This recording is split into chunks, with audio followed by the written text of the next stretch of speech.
Black and brown creatives, understand me. Lost Creatives Podcast is here. I am looking for you.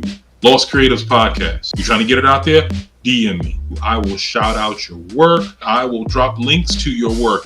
This is free. You don't have to give me a penny. I just want your time and your story, good brother. I just want your time and your story, good sister. We have our platform now. Let's get out there. This is what's up. This is what you need to do. I want your work to be out there, and I'm waiting on you. Tell me a story.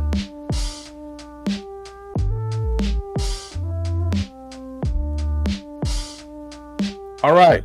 Welcome back, everybody and all of y'all to the Lost Creatives Podcast. I am your host, Ijlal Abdullah Muhammad, and as always, we are about to get into some things. I have a very special guest today. She is over the hill as it relates to accomplishments, accolades, public recognition. We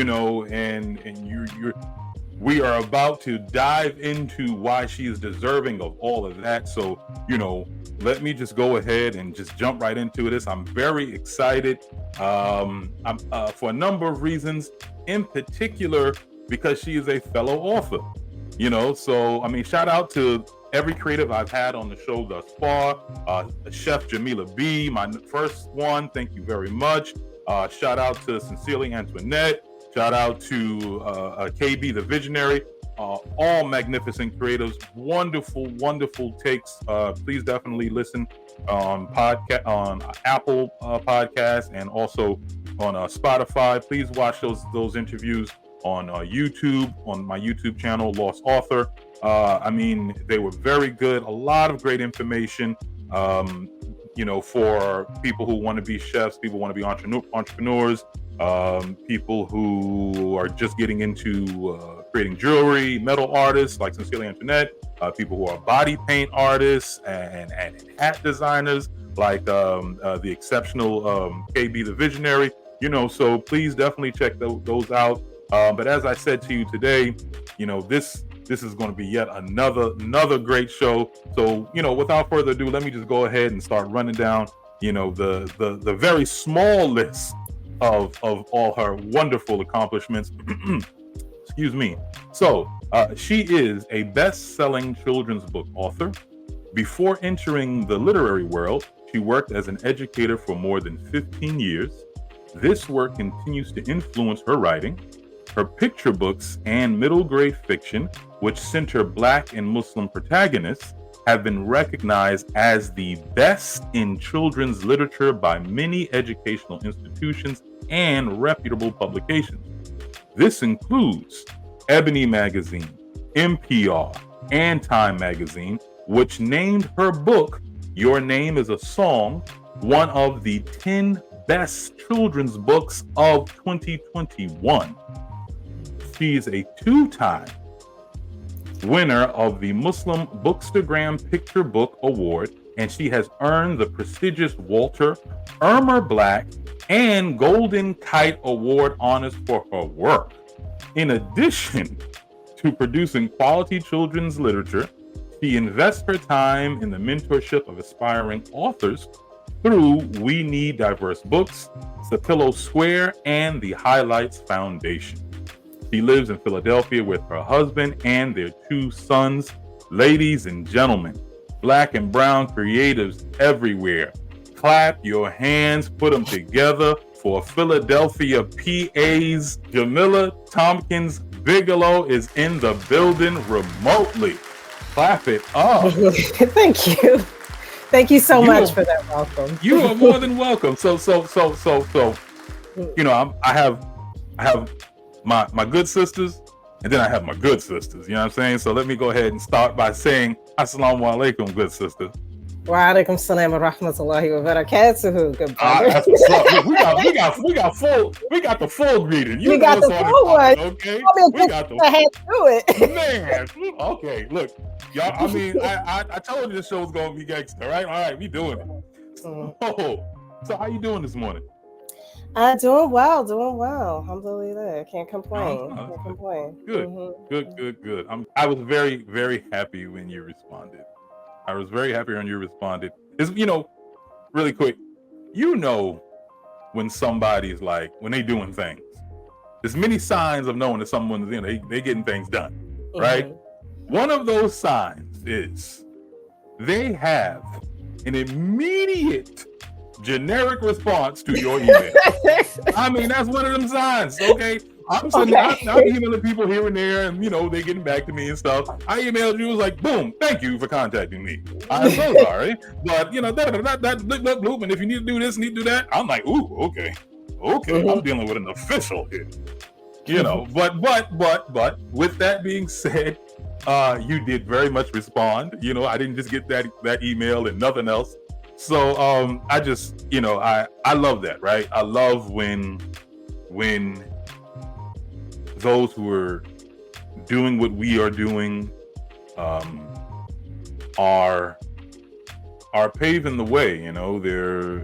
We went through a portion of your accolades. So yeah, you're at the point where it's like, look, I'm getting so much coming in, and I don't want anyone to feel ignored. So I have to have a generic response like that, and that's I laughed at it and everything, but at the same time, I'm like, oh, I'm gonna be there. I'll start to as soon as I read that, I'm like, okay, let me work on my generic response. What am I gonna say to people? Because Jamilah up here tripping. Like, let me go ahead. No. But and I'm so glad you responded. As I said to you before, I am a fan. My wife's a fan. My children are fans. I'm definitely going to get into my favorites, but we're going to let your journey start going before we go through all of that. So one of the, as we spoke previously, and as we do on the L.O.S.T Creative Podcast, as I would want to remind you again, and remind everyone listening in and watching, I obviously love stories. Being the author of L.O.S.T, Lovers of Story Time, which is a compilation of 7 short stories. I just think that storytelling is just a fantastic way to inspire, to deliver information, to receive information, so I figured that, if I'm going to be speaking with creatives and I'm going to be talking about their journey, then what better way than to do it in a story type format where you break your creative journey from start to present, because it's still ongoing, into 3 chapters. So, excuse me, and you did that magnificently. So we are going to go ahead and jump right into those 3 chapters. And starting with chapter 1, dreaming, then doing, and doing more. Yeah. I mean, no, for real. Like, it's like, okay, author. All right, author. We're here. I just loved it. It was just poetic, and it's not only that, it's what I think a chapter title should be, at least in my opinion. It should be like, ooh, this chapter sounds good. So and you did that. By the way, everybody, I asked everyone to provide me the chapter title. I asked Jamilah to provide me the chapter titles. She was like, let me think about it, and then I'm like, okay, well, just get back to me. She's like, oh, there it is. I'm like, oh, okay. I'm like, oh, so it's like, just greatness off the cuff is what we're dealing with today. So let's go ahead. Chapter 1, dreaming, then doing, and dreaming more. So thank you so much. This chapter kind of begins with me dreaming about being an author, and then doing all of the things to kind of push that dream aside, and then dreaming about being an author, and then doing the work to actually become that, right? So that was sort of nice. the transformation, because I think I am someone who knew that she wanted to be an author. I knew that I wanted to be an author since the time that I was 7. Like, there was no yeah, I just knew it. I loved writing stories. I had a teacher tell us, write. We had have us write stories, and I wrote a story about a ballerina because I loved ballerinas and dancers back in that at that age. And I remember I did that story, and then I did a part two, and did a part three, and I Wow. did a part four. And I realized I really like this. I like making up stories. And then I became obsessed with reading books. Like I just loved reading books as a young girl. I Mm. was the kind of kid who would read a book from beginning to end, a nice long novel, like in one day. I just couldn't put it down. It was like time to Oh go out and wow. play. I'm like, no, but I want to finish reading this book. I got to get it done. So like storytelling was always something that called to me and was always a dream of mine. And Mm. in college I was writing poetry, I was going to poetry slams, I was doing all that stuff, right? um, and I kept that was always a dream in the back of my mind. But I also grew up, very working class, and first to go to college, that kind of thing. And Okay. I felt like this wasn't a dream that was practical for me to have. Like I couldn't, my Mm. parents were slaving and really making a lot of sacrifices to get me into college, to pay for me to go to college. And it felt crazy to like say, I'm going to become a writer, and that's what my job will be, because I couldn't see an avenue there. I didn't know any writers that, any people who wrote professionally in my Mhm. personal life, that those people didn't exist. And so um, I would, I became, a teacher and went into education because that was also a passion of mine. I just loved, working with young people and Mm. sharing stories with young people. And so I did that because it felt like a more practical, this is a job that will pay the bills kind of thing. And but I kept having that dream in the back of my head. And whenever life would get hard, I'd always go back to this dream, and I'd always like start writing a novel or start writing a poem or start write, I'd write all of these things on the side all the time. And it'd always be, and I think a lot of people are in that space, right? Where we Mhm. are sort of, what if I could be a writer? What if I, and that was me for many, many years, all the way into my, early 30s, where I was just kind of like, what if, and I'll do, and I'll do. And um, it really, and so I was just doing things like, I was working as a teacher. I started doing work as an anti-racism curriculum writer for Muslim ARC, Muslim Oh wow. Anti-Racism Collaborative. So I was doing a lot of that work because I was very concerned.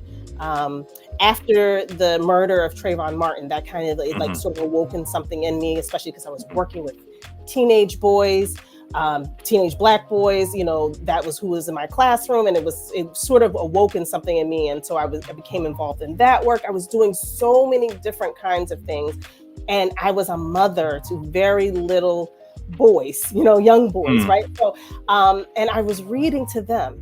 I was reading lots and lots of children's books to them, and I was finding that, wow, children's books are art. Children's books are beautiful. You can really Mm. say a lot with these books, and so Mhm. I was finding myself falling in love with those books. So I was doing a lot of that. Um, you know, Working full time, doing this Muslim artwork, this Muslim anti-racism work, part of the time, and also being a mother to very young children. My son was maybe, 3 or 4, and my oldest, and the other was a baby when I started developing an interest in writing again, and Mm. particularly in children's book writing. So um, I again I was writing things about, just articles, even just articles about Muslim women and our identity and race and things like that. I was writing poetry. I Mm. returned back to that. Um, and then I just started, and I started feeling this need, right? Like as I was reading all of these children's books, I wasn't seeing black boys in them that much. I wasn't seeing Muslim kids in children's books. This is back in like 2015 when I really got, Mhm. that bug to like write the children's Mhm. book. I wasn't seeing Mhm. any of that. I wasn't seeing black Muslim kids in children's books. I wasn't seeing it.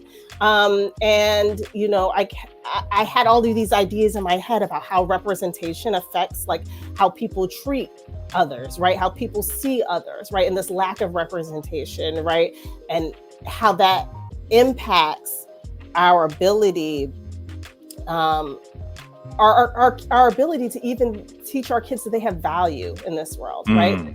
That they can push back on some of these ideas, on racist ideas, or anti-Muslim bigotry, when we don't have books that sort of support them in that and sort of build up that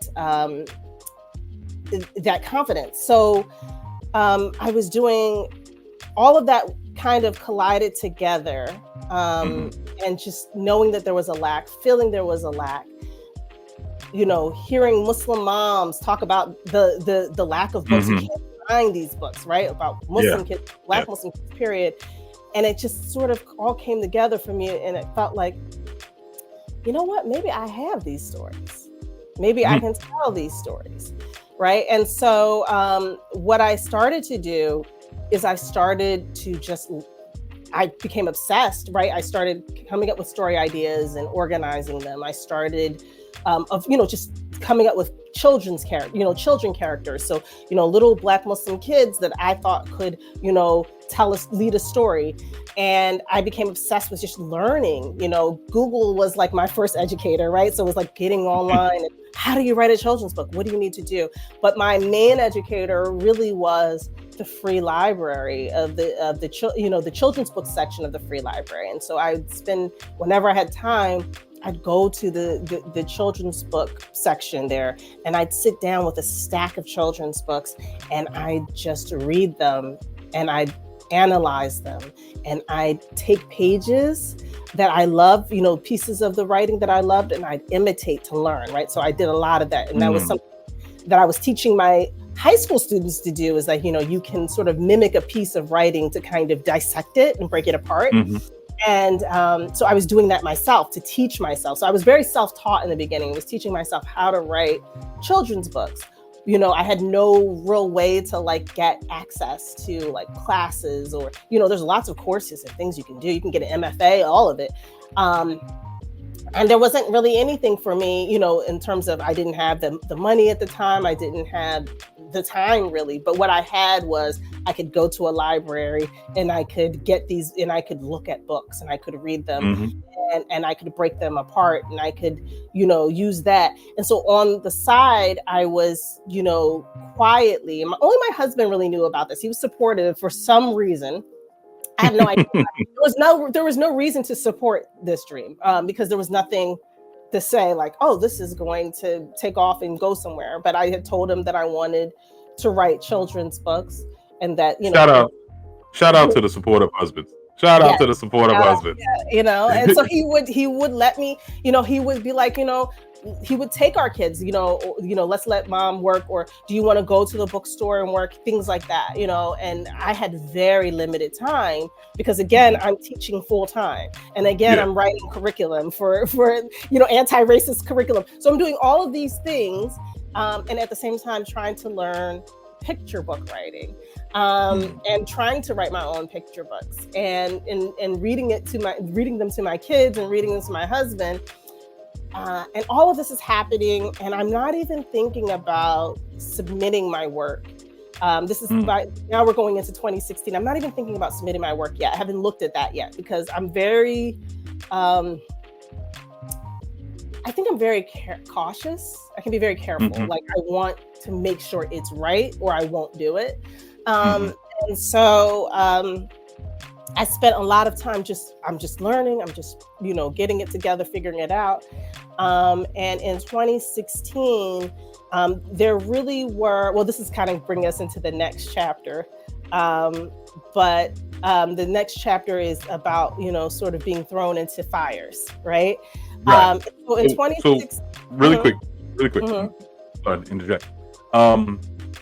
Before you transition into the next chapter, because you just rolling, and I don't want to stop you.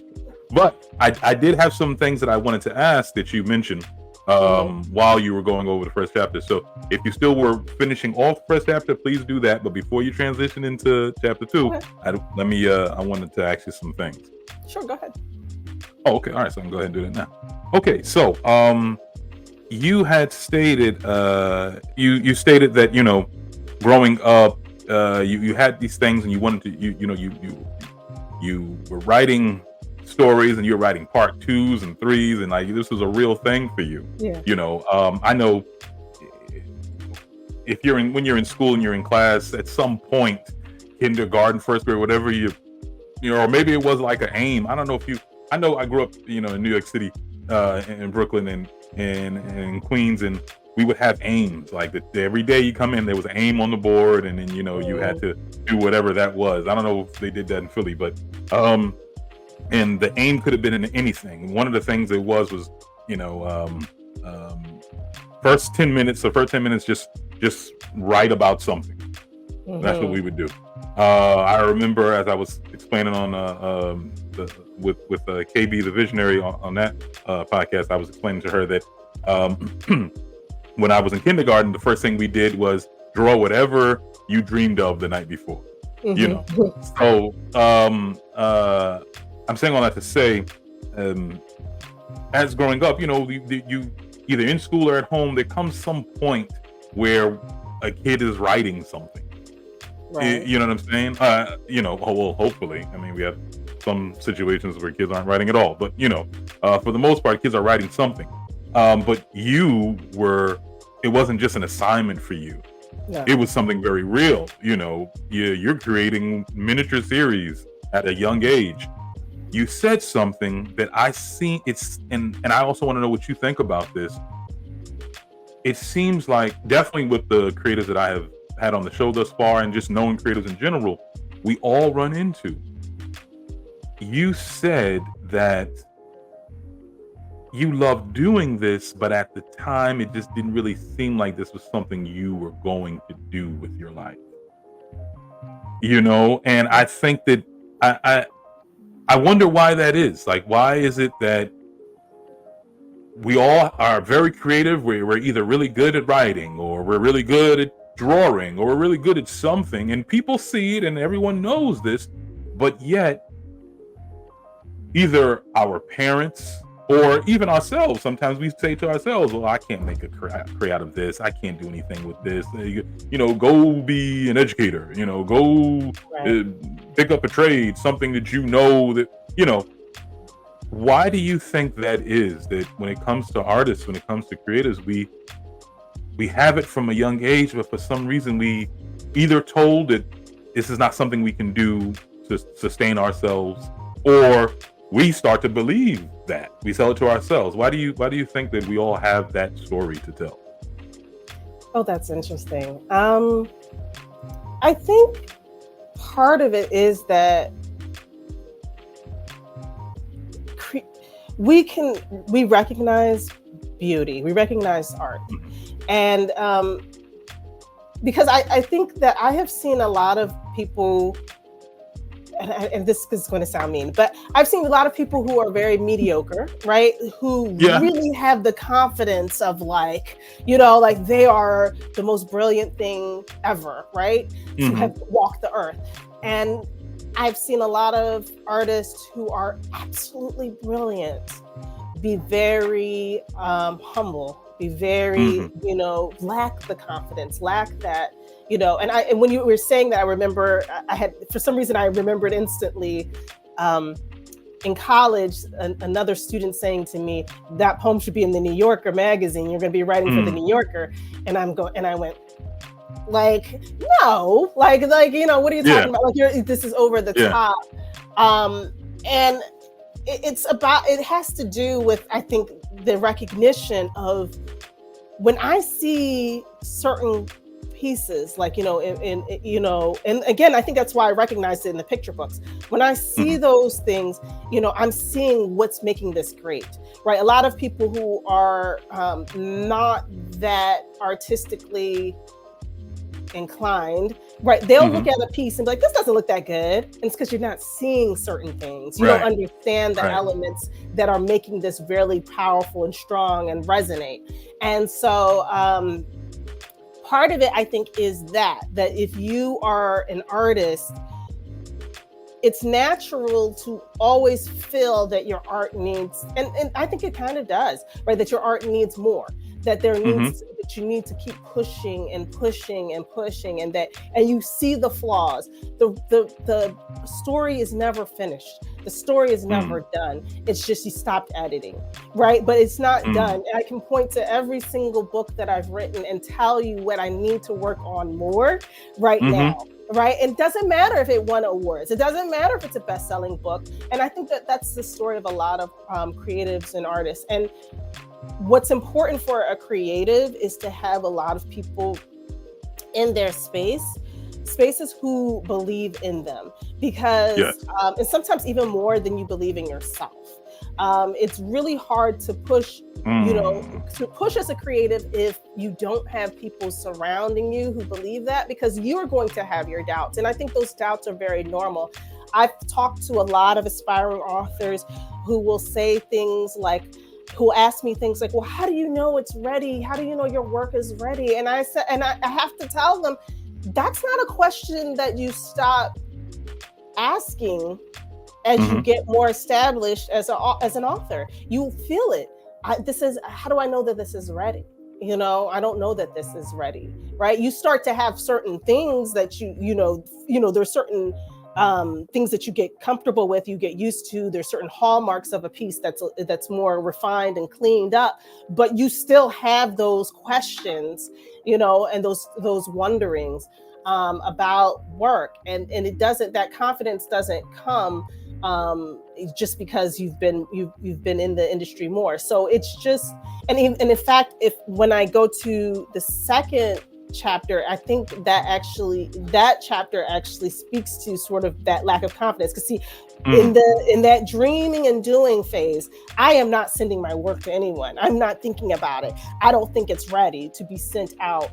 And I'm sort of thrown into the fire. My publishing journey is a little bit unusual, a little bit different, because I never had the confidence to just go out until I was put out, if that makes sense. So it makes perfect sense. And you know what? This is why I love doing this, because at one end you would think like, okay, well, if you spoke with one painter, you've spoken with all painters, you spoke with one author, you've spoken with all authors. But it's just like, no, man. I mean, even though we all are running into the same things, and to a degree, we all have the same, subjects or situations to talk about, but they're different. They're different because, like what you just said, you were just like, I wasn't putting my stuff out there. I was the exact opposite. I was like, yo, this is dope, and everybody needs to see this. How do I get it out here? Because I know it's gonna blow up, But I mean, it's just like, I guess you have that. It's going to be that one or the other. You mentioned chapter 2 again, and I had two more questions that you had brought up within chapter 1. You said another thing that I think we all run into. You were saying how what if I could be, right? You're like, oh, what if I could be, and I think that's like a game that we all play. I say game, you see, that's the conditioning, right? I'm even in trying to understand it better, I'm still wording it as a game, as something that's trivial, rather than realizing that it's something serious. I know as an artist, I was everywhere. Everywhere. It took until my 40s for me to stumble upon the fact that, oh wow, I want to be a writer. I painted, welded, wood carved. Like I said on the last podcast, the last episode, there was a small stint where I was creating nails. Because I saw someone's nail design and I said, that is so nice, wow. And I'm pretty sure I can do that. Like fingernails? Yeah, I'm serious. Cool. Like I was, and they were pretty cool too. I'm not going to front. I had some people buy and everything, but it wasn't a passion. I didn't. It was something I said I could do. I did it, and whatever. COVID happened, and I had a title in my head. I don't know where the title came from, but I was like, wow, that sounds like a really cool story. And then I said, well, where does the story go? Then I started writing. Now, at the same time, I've been writing poetry my whole life. Yeah. I've been writing poetry since I was a little boy. But I never thought that I could take an idea and make it into chapters, you know? And then I realized that I could do it, but I don't know. It's like one of the things that and I guess that's where I'm going with my question. How do you feel that should be something that is encouraged? What if? Especially when it comes to a creative mind. And at the same time, do you feel that it should be encouraged, but at the same time, I don't know, facilitated? Because of, it's like, okay, it's like, as parents, it's, I don't know, I can't have you indulge in everything. I just can't, it's like, it's kind of hard. I can't just let you indulge in everything you want to, because also you have to try to say to yourself, okay, well, what are you actually developing if you're touching everything? You know what I'm saying? And I know I look at, as a parent, I definitely see that, especially as a creative parent. It's like, okay, but now you want to do this thing. Okay, and you got to find the thing you like, but at the same time, what are you giving time to? So I guess that's, what if do we want to continue as creatives to encourage the what ifs, but at the same time, as creatives and even as parents, do we want to harness it or at least facilitate it? Don't let it run free. You know what I mean? Like, how do you view that? I mean, I think that's a really difficult question, because it really depends on I think the situation, like what's happening, what are the what ifs, what are they about? I think that there is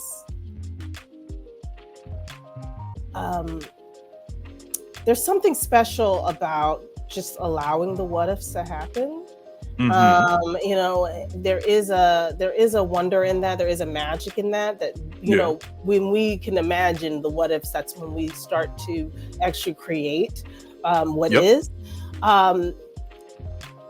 There is something interesting you're saying, is that it's almost like the parents have to facilitate or do something. And I wonder about that, because I sometimes think that we jump in the way of the creative process because we want to give structure. We want to put a structure on it. We want to tell, kids what to do. And it seems like, so when I was a kid, like I did a lot of exploring on my own, and that was sort of normal. Like, if I had, growing up for me, now as a millennial parent, I feel like I have to give my kids a lot of, there's a lot more pressure to give them like you're into art program, you're into this, let's do this, right. You're into that, and we're constantly structuring it for kids.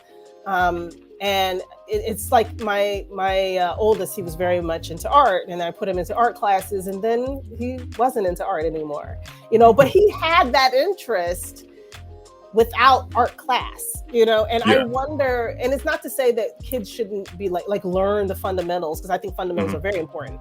But I wonder, when it comes to kids, when we have to why do we need to immediately put a square around it? Kind of give it shape. Do we need to? Can we kind of nudge them in directions or sort of make suggestions, but do we necessarily need to give it our shapes, and make it be expressed the way we want? Can we allow, is it enough to maybe just, if a kid loves art, to provide them art supplies? You know what I mean? And a space to work, and just be like, and then, maybe sometimes suggest there's this, there's that, but just to kind of back off and let them have that. Because I do think that there is something to be said about that sort of unstructured creative space to kind of just imagine the what ifs without someone kind of jumping in. And then you start introducing, well, here are some artists that you might be interested in. Here are some different kinds of art forms and, but you kind of I'm gonna just let you go, because there was a time, I think, with kids we just let them go, and now we don't let them go anymore. They can't We just don't like let them go down the anymore. block. Yeah, they can't. They can't explore. It's like, oh well, this is how You know, do I mean, it's I think, and this is a great question, because Mhm. I can't really say there's a wrong or right answer.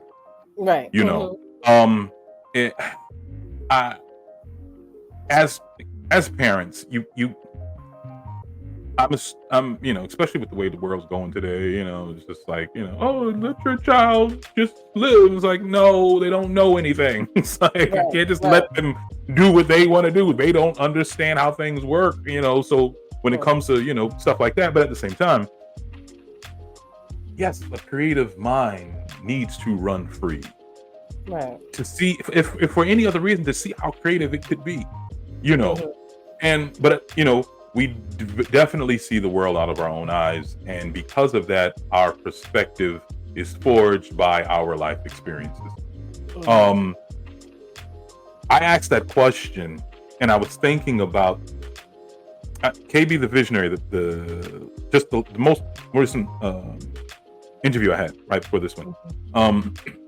She said that her mother would just indulge her completely when it came to all the things that she wanted to do, you know.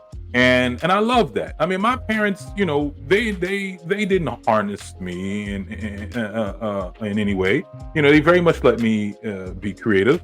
But like I said, I was very scatterbrained. Something that I ended up trying to do with my daughter, I would deal with it, and then I move on to the next thing. Especially if something gave me difficulty. And I wish that I had have been told, no, stick with this, get better at it. Okay, doesn't matter how hard it is for you now. You liked it. I know you like it. You're always doing it. So you ran into a difficult part. Okay, move past it. Stick with it. I used to illustrate a lot. I never got myself to the point where I was a really good illustrator, and a lot of that actually had to do with at least what I thought I was seeing. The kids I grew up around. This one young lady, well, she's my age now, but anyway, at the time, man, she was just strong. Another guy I grew up with, Gabriel. Shout out to Gabriel. I don't know where you are. It's been years, but if you're watching, man, shout out. You are a huge inspiration. It just, and he did not take. There was no formal classes. There was no, okay, every day I'm gonna wake up and draw the anatomy over and over, and then this. None of that. He could just do it. Right. And I would see that, and I'm like, well, I know I'm creative, but dang it, it's not coming out like his. His portions are correct. You know what I'm saying? It's just like, what? So, and I know I could have gotten a whole lot better if I had been told, like I give my daughter drills. I say, okay, like these different hands, because I noticed she was having trouble with hands. I said, okay, this is what you want to do. I gave her a sheet of different hand positions. Draw these 3 times a day. Hands are so hard. Hands, oh man, hands, and I think nose. But anyway, yeah, over and over, 3 times a day. And then when she was doing her body, I noticed that her portions weren't correct. I said, okay, I gave her a different anatomy part. Draw this 3 times a day. Do your drills. Do your drills. Do your drills. Do your drills. She's so much better now. She's so much better now. And she'd be like, oh, where are your drills? I wanted to see them to make sure she was doing them. I'm like, look, I'm telling you, if you want to get better at this, do your drills. Right. Okay? And I say that because it's like a vicarious thing. I wish I was told that. I wish I was told that. I wish I was told to do your drills, get better at this. Because then I know I would have been a much better illustrator. But here's the thing. That's what I needed. But how do I, knowing that that's what I needed, knowing that that was something that definitely played an effect see the same thing happening with my child and say, no, let me not do that with them. You know, it's kind of hard. Like, how do I not do that? How do I just say no? They'll figure it out. You know, it's so. I guess I try to balance it out. I say, look, just do whatever you want, but do your drills. Right. That's all I'm telling you. Just do the drills and then go whatever. I don't care, but do the drills. You know, and so I like I said, I think it's my wife is big on that. She's actually an educator too. Shout out to Layanne Muhammad on Instagram. She's very much into homeschooling now. She's been homeschooling for about 4 years now. She's developed a really huge community around that.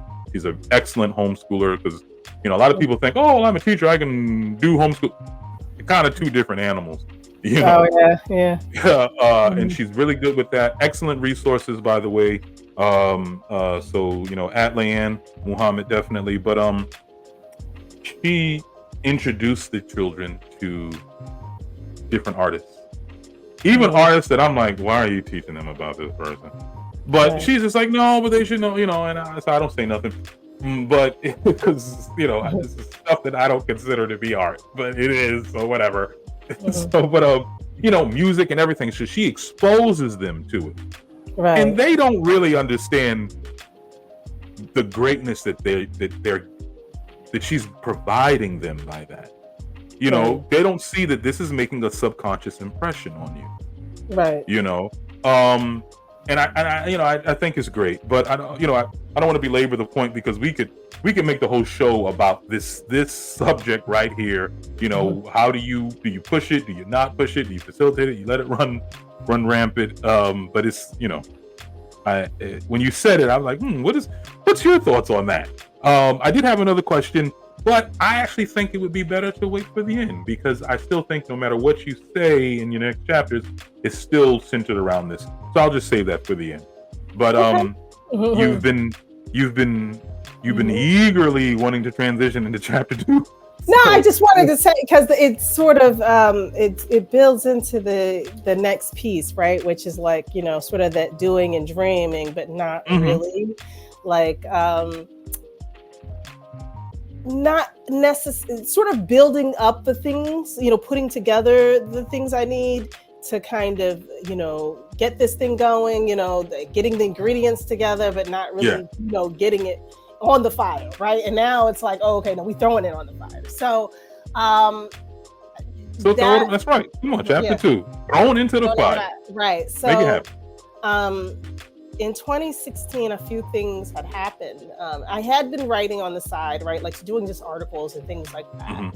And there are 2 important phone calls that happened in 2016 that sort of just like throw me into one fire, right? So one was that a friend of mine who was also at the time an editor of a online magazine for Muslim women, she had called me about a piece that I had done. I had written an opinion piece, and she calls me, and I had not told her about my children's book writing like that. That was sort of my secret. I wasn't ready to share that with the world. My husband knew about it. That was it. Because I still felt it was unrealistic, you know, as a goal at the time. And so she didn't know anything about it, but she knew that I had written an article for her online magazine and that it was getting buzz. And so she calls me and you know, she says to me, you know, Jamilah, this article that you wrote has gotten a lot of buzz. You know, you're really wasting your time by not writing more. And we want to get you a column. You know, you can write regularly for our magazine. You know, whatever, right? And my reaction was unexpected. From me, right? And you have to think too, I was very sleep deprived, you know, I had a baby who wasn't sleeping at all. And I was doing all of this secret children's book writing on the side, right? And you know, whenever I could get a chance, but I was very tired. And I was doing teaching full time. And I started to cry. And it wasn't a cry like, this is so nice. Oh, great. It was that ugly cry, like, I don't wanna, like, and it was like, it was like, it was a moment. It was terrible. It was like, oh, I can't do that because I have no time. And if I do, I'm gonna have to get stop doing this other writing I'm doing. It's bringing me joy right now. And, and it was just a really weird moment. And, I remember she was just like, okay. So what is this other kind of writing that you're doing? And I had to speak it into the world. Wait. You had this cry while talking to this woman? Yes, I was. I thought this was like you. I thought on the phone. I was trying to answer her. Man. I could not answer her. I was just like, I don't know, because if I did it, I wouldn't have time for anything else. There's this other writing that I love to do, and this is a friend of mine. So, but it still was like a really odd moment. And only another woman could. If that had been me, guys, they'd be like, I'm like, oh, okay, well.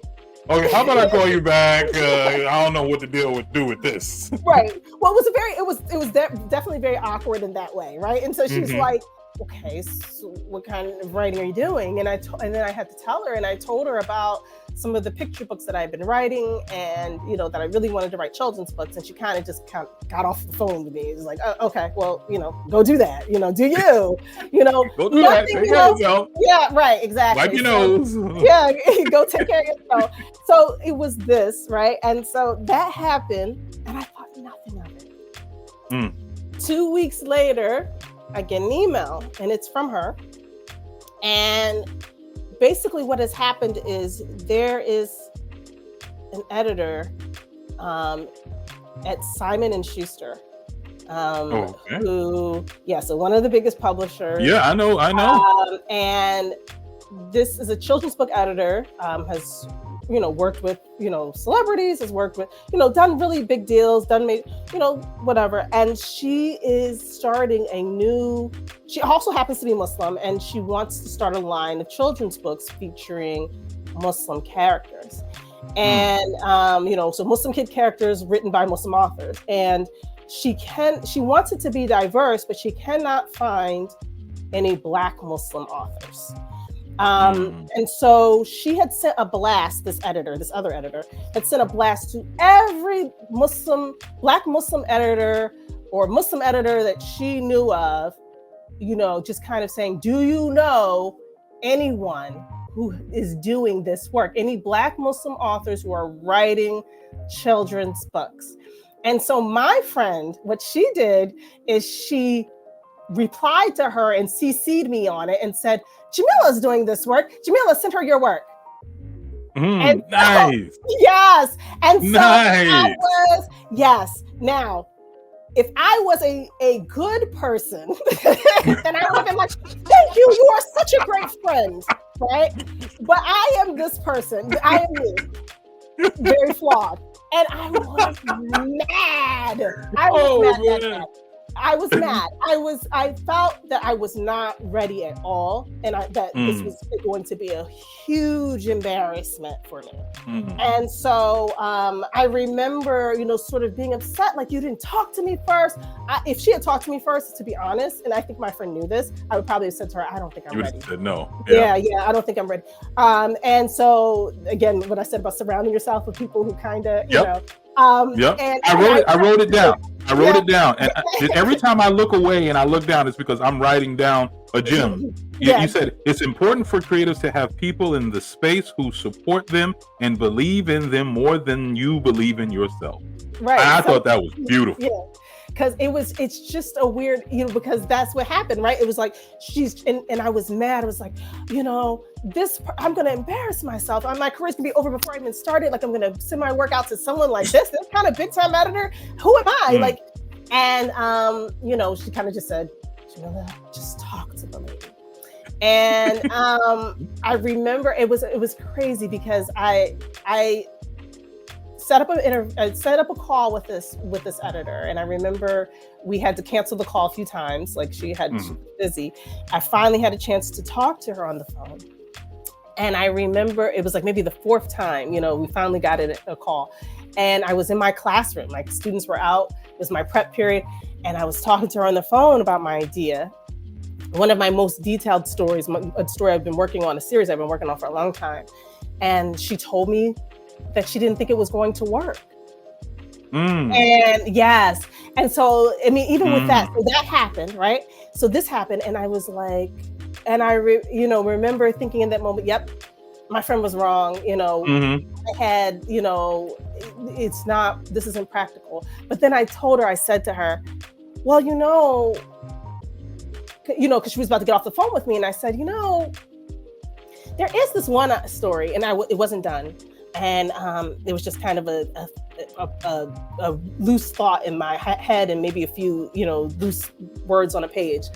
There's, I have another story idea, and it's about this little girl who loves to play dress up with her mom's, headscarves, just pretend to be different things. She likes to, pretend to be different things.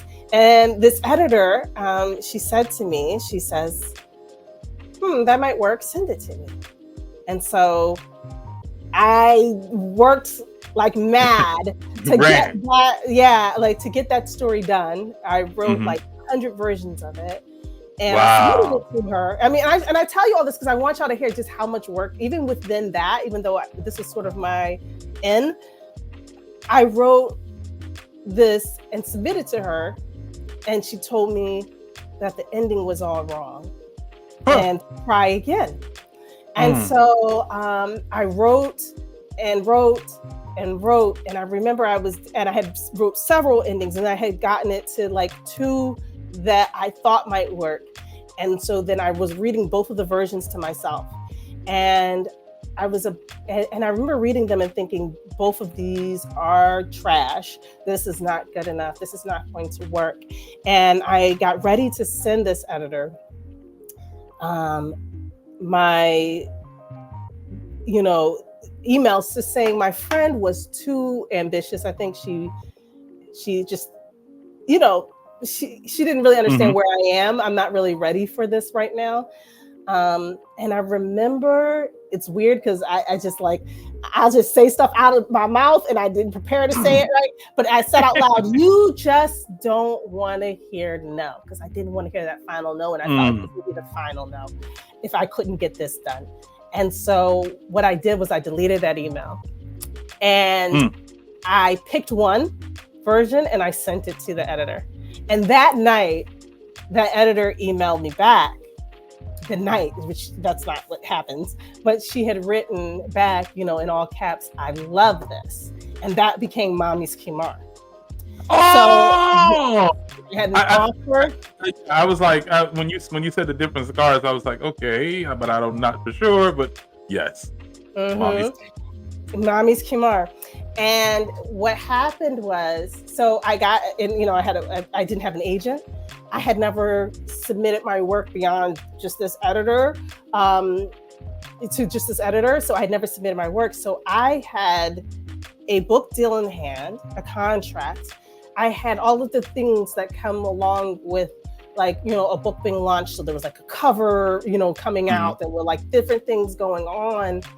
And I didn't have any clue as to how to query my work, how to submit my work. I had no idea about the process. I had no idea about the community of writers and people who are, in the trenches trying to get their work out. I had no idea, because up until that point, I had just been sort of learning on my own and sort of just doing my own thing. And suddenly I had to reach outside of myself. And then I was trying to get an agent. And I was trying to get my work out to other people, and I couldn't get a yes for 2 years. And 2 years. 2 years of no, right? I got very comfortable with the word 2 years. And what really was propelling me was the fact that I had this picture book with Simon & Schuster. I had a deal, right? And it was getting, great reviews from critics and all of that, right? It was getting all of this stuff. right? And I knew I had, like, Your Name is a Song was one of the books that I was trying to get out in the world. I kept thinking, they love this book, Mommy's Kimar, but Your Name is a Song, I think, is a much better book, right? Like, I feel like this is my strongest writing, like, and so I felt it, and I kept feeling like I had that belief, but the belief was sort of helped on because I knew I have this contract in hand. I have these, the critics are like, really praising this book, had gotten lots of starred reviews from major critics, trade reviewers and stuff like that. So it was like, I'm getting all of these accolades on this Mommy's Kimar. I can do this again, right? And so eventually Your Name is a Song does become the book, right? It comes out in 2020. Yeah. Yes, it does. It comes out in 2020. Let's say that again. So this is why I said 5 years. There's another fire. It comes out in 2020. COVID. And yes. Oh, yeah. It comes out in 2020. So it's a wild time. And I'm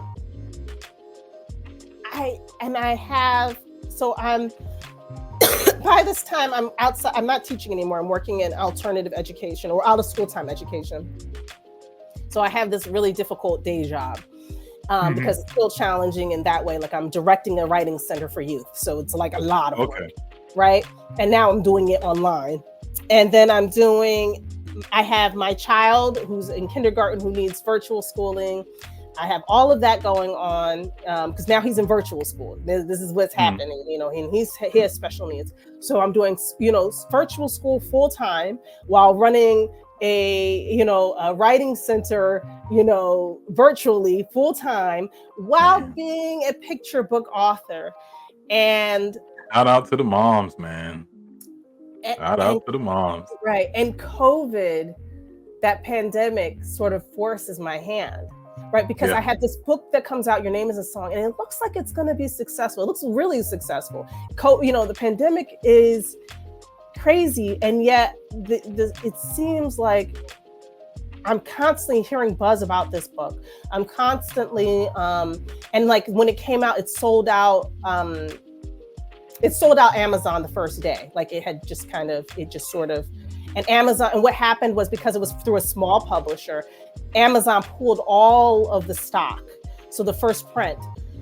Small bookstores indie bookstores could not get copies of the book because it was like sort of just pulled, because they had such a demand. So the first day it went on sale, all of the stock was gone. So I had all of these signs.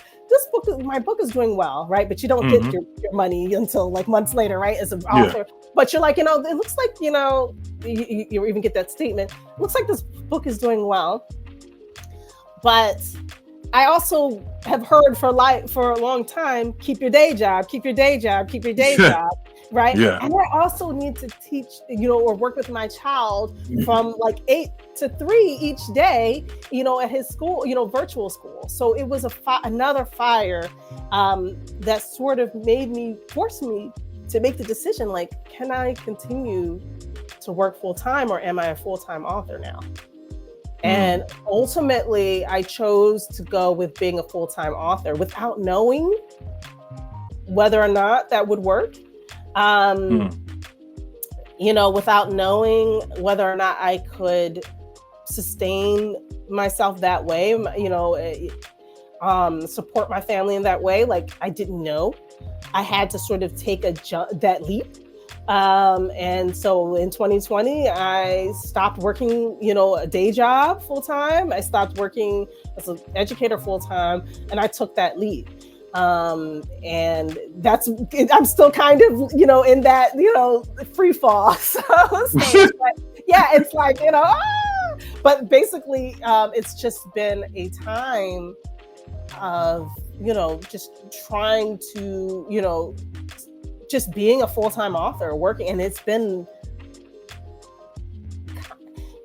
sort of unimaginable. I never thought that I would be able to do that. It's like, oh, I'm just kind of, people ask me, what do you do for work? And like, I'm a children's book author. Like, that's what I do. That's what I do. Like, you know, and then people look at you strange, like, yeah, but like, what is that? You know, but what do you do? Where's the money coming from? What I do, yeah. And that's what, you know.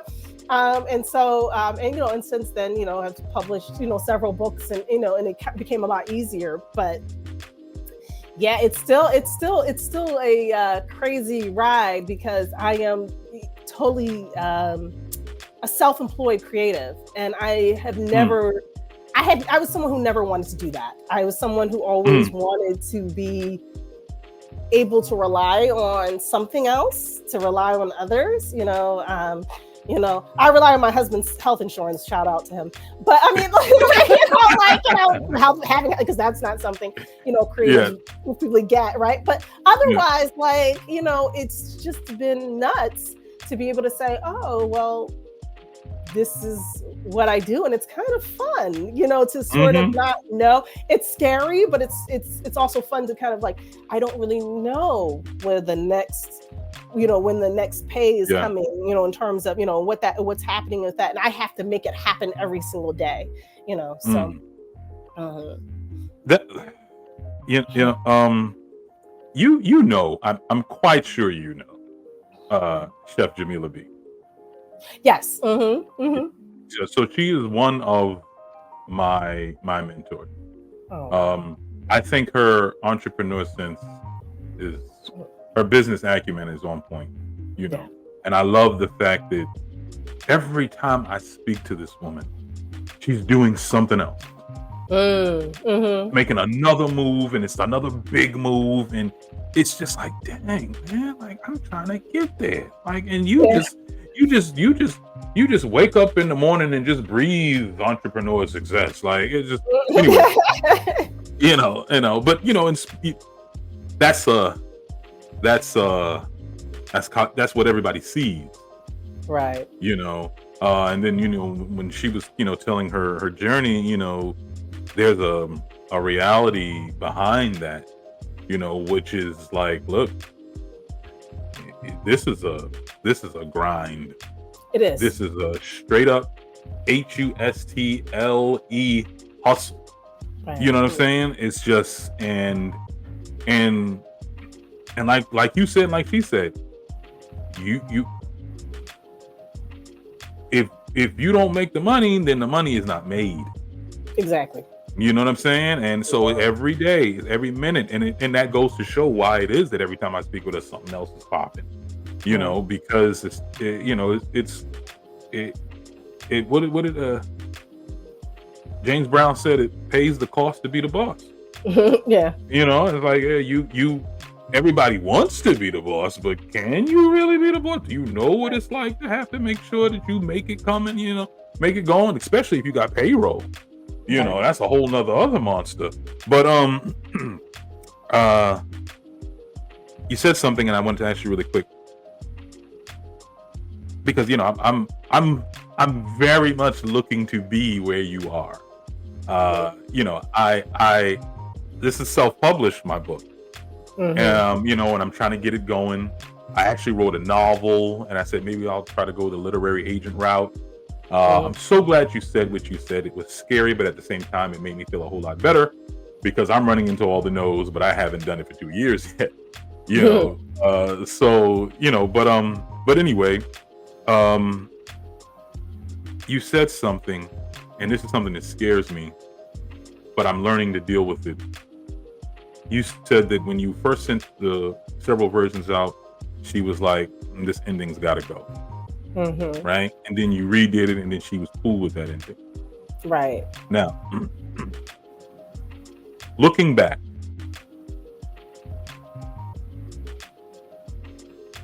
which one did you actually like better? The ending that you ended up going with, or the ending that you initially wanted?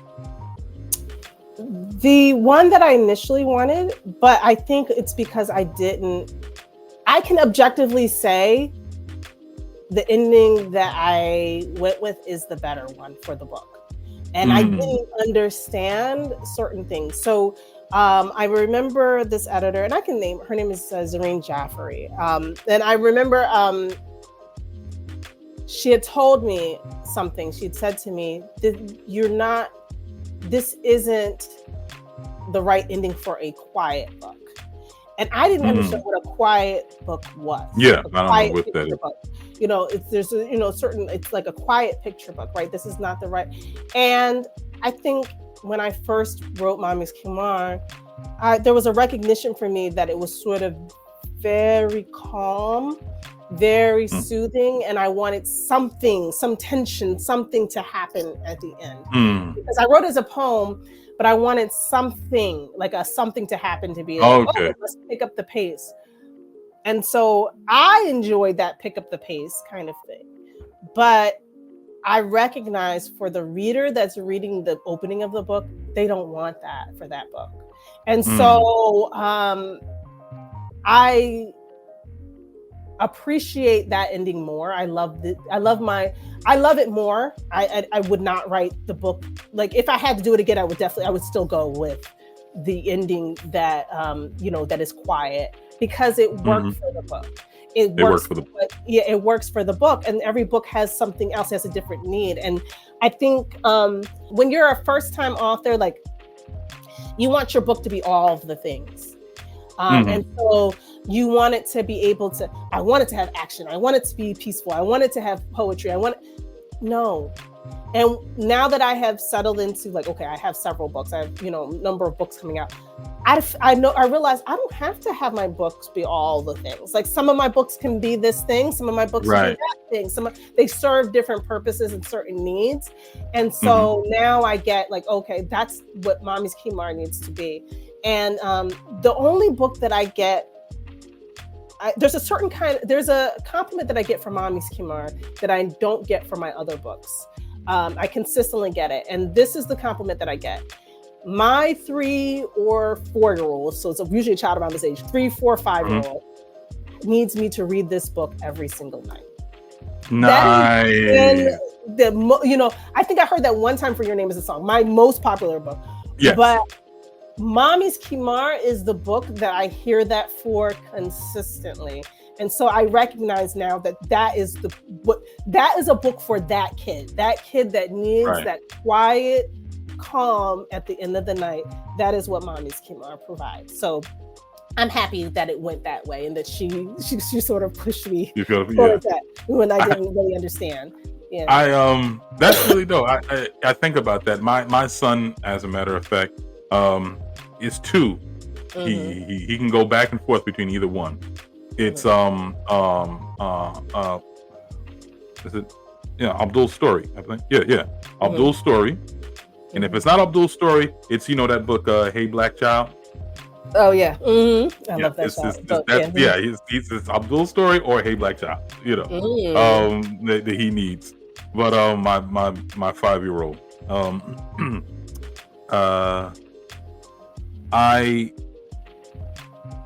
You also mentioned something. You said you had to take, you had reached a point where you're like, look, I'm gonna do this thing, or am I not gonna do this thing? And you took your leap, right? Right. Do you think that creatives must take a leap to be able to see their greatness? Because that seems to be another common theme amongst creatives. It's like, look, either I'm going to do this and dedicate all my time to it to get where I want to be because I know I can, dedicate it full time, leave this job that I have or whatever. Or do you feel that, obviously nothing finite here, right? Allah knows best, but I'm just saying, do you feel that it's like, if you really want to get to the point that you're trying to get at when it comes to your creative work, you're going to have to give it full-time occupation, full-time attention, full-time focus, and go hard. Do you think that that's the leap is something that all creatives must do to see success? I think there should be some kind of a leap. You have to be realistic. We have to deal with the realities of our lives, right? So are, you have a family, you have to support them, those kinds of things, then you obviously cannot just, sort of say, oh, I forget everything, I'm just going to, quit my job today, because that's not that I wouldn't say that that's smart either, right? But you do make choices to kind of, I think you do make choices to sort of force that, to sort of create that situation, to create the situation where you can make a leap, right? So, I mean, even for me, I didn't talk about this in the earlier chapters, although this was happening in that time, right? The out of school time job was kind of a leap because of the fact that I was working as a high school English teacher, and I realized that, and at the same time I was trying to write, and I realized, especially around the time where I had gotten that book deal, that I had to sacrifice one for the other. Like when I as a teacher, I was working on Sundays to kind of prep for my classes and to do my grading and all that, and there was no way to get around it. It had to be done, and I would try to sometimes do Sundays for writing and Sundays for my classes, and it just never worked. It never worked. What would happen is my classes were suffering. I could feel it, and I could feel like that Monday you come in and you don't feel prepared for class, or when it's like when are the paper, kids are like, when is our essay going to be graded? Oh, it's coming. You know what I mean? I could feel it, and I would feel guilt. But then when I would give my time back to my students, because I was very much, I feel like teaching is sacred. It's so important. And so I was not a teacher who could just leave my students, and not give them fully myself. But so when I would give them that, back, okay, my Sundays are for my students because obviously I can't manage it. It's not, the job is not at the job. Teaching is not, teaching is so intensive. You do need that weekend day. I would feel guilt at, that I didn't write that week, right? That I didn't get the writing done that I needed to that week, that I was sort of sacrificing something for me as a creative. And so I looked for other kinds of work that would allow me that flexibility. And I became, I interviewed for a job as a program director for a youth center, a youth writing center, right? Because I was looking kind of at the schedule, but also I was looking at the fact that I could work with kids. It was something I always loved, working with kids, but I could leave the job at the job.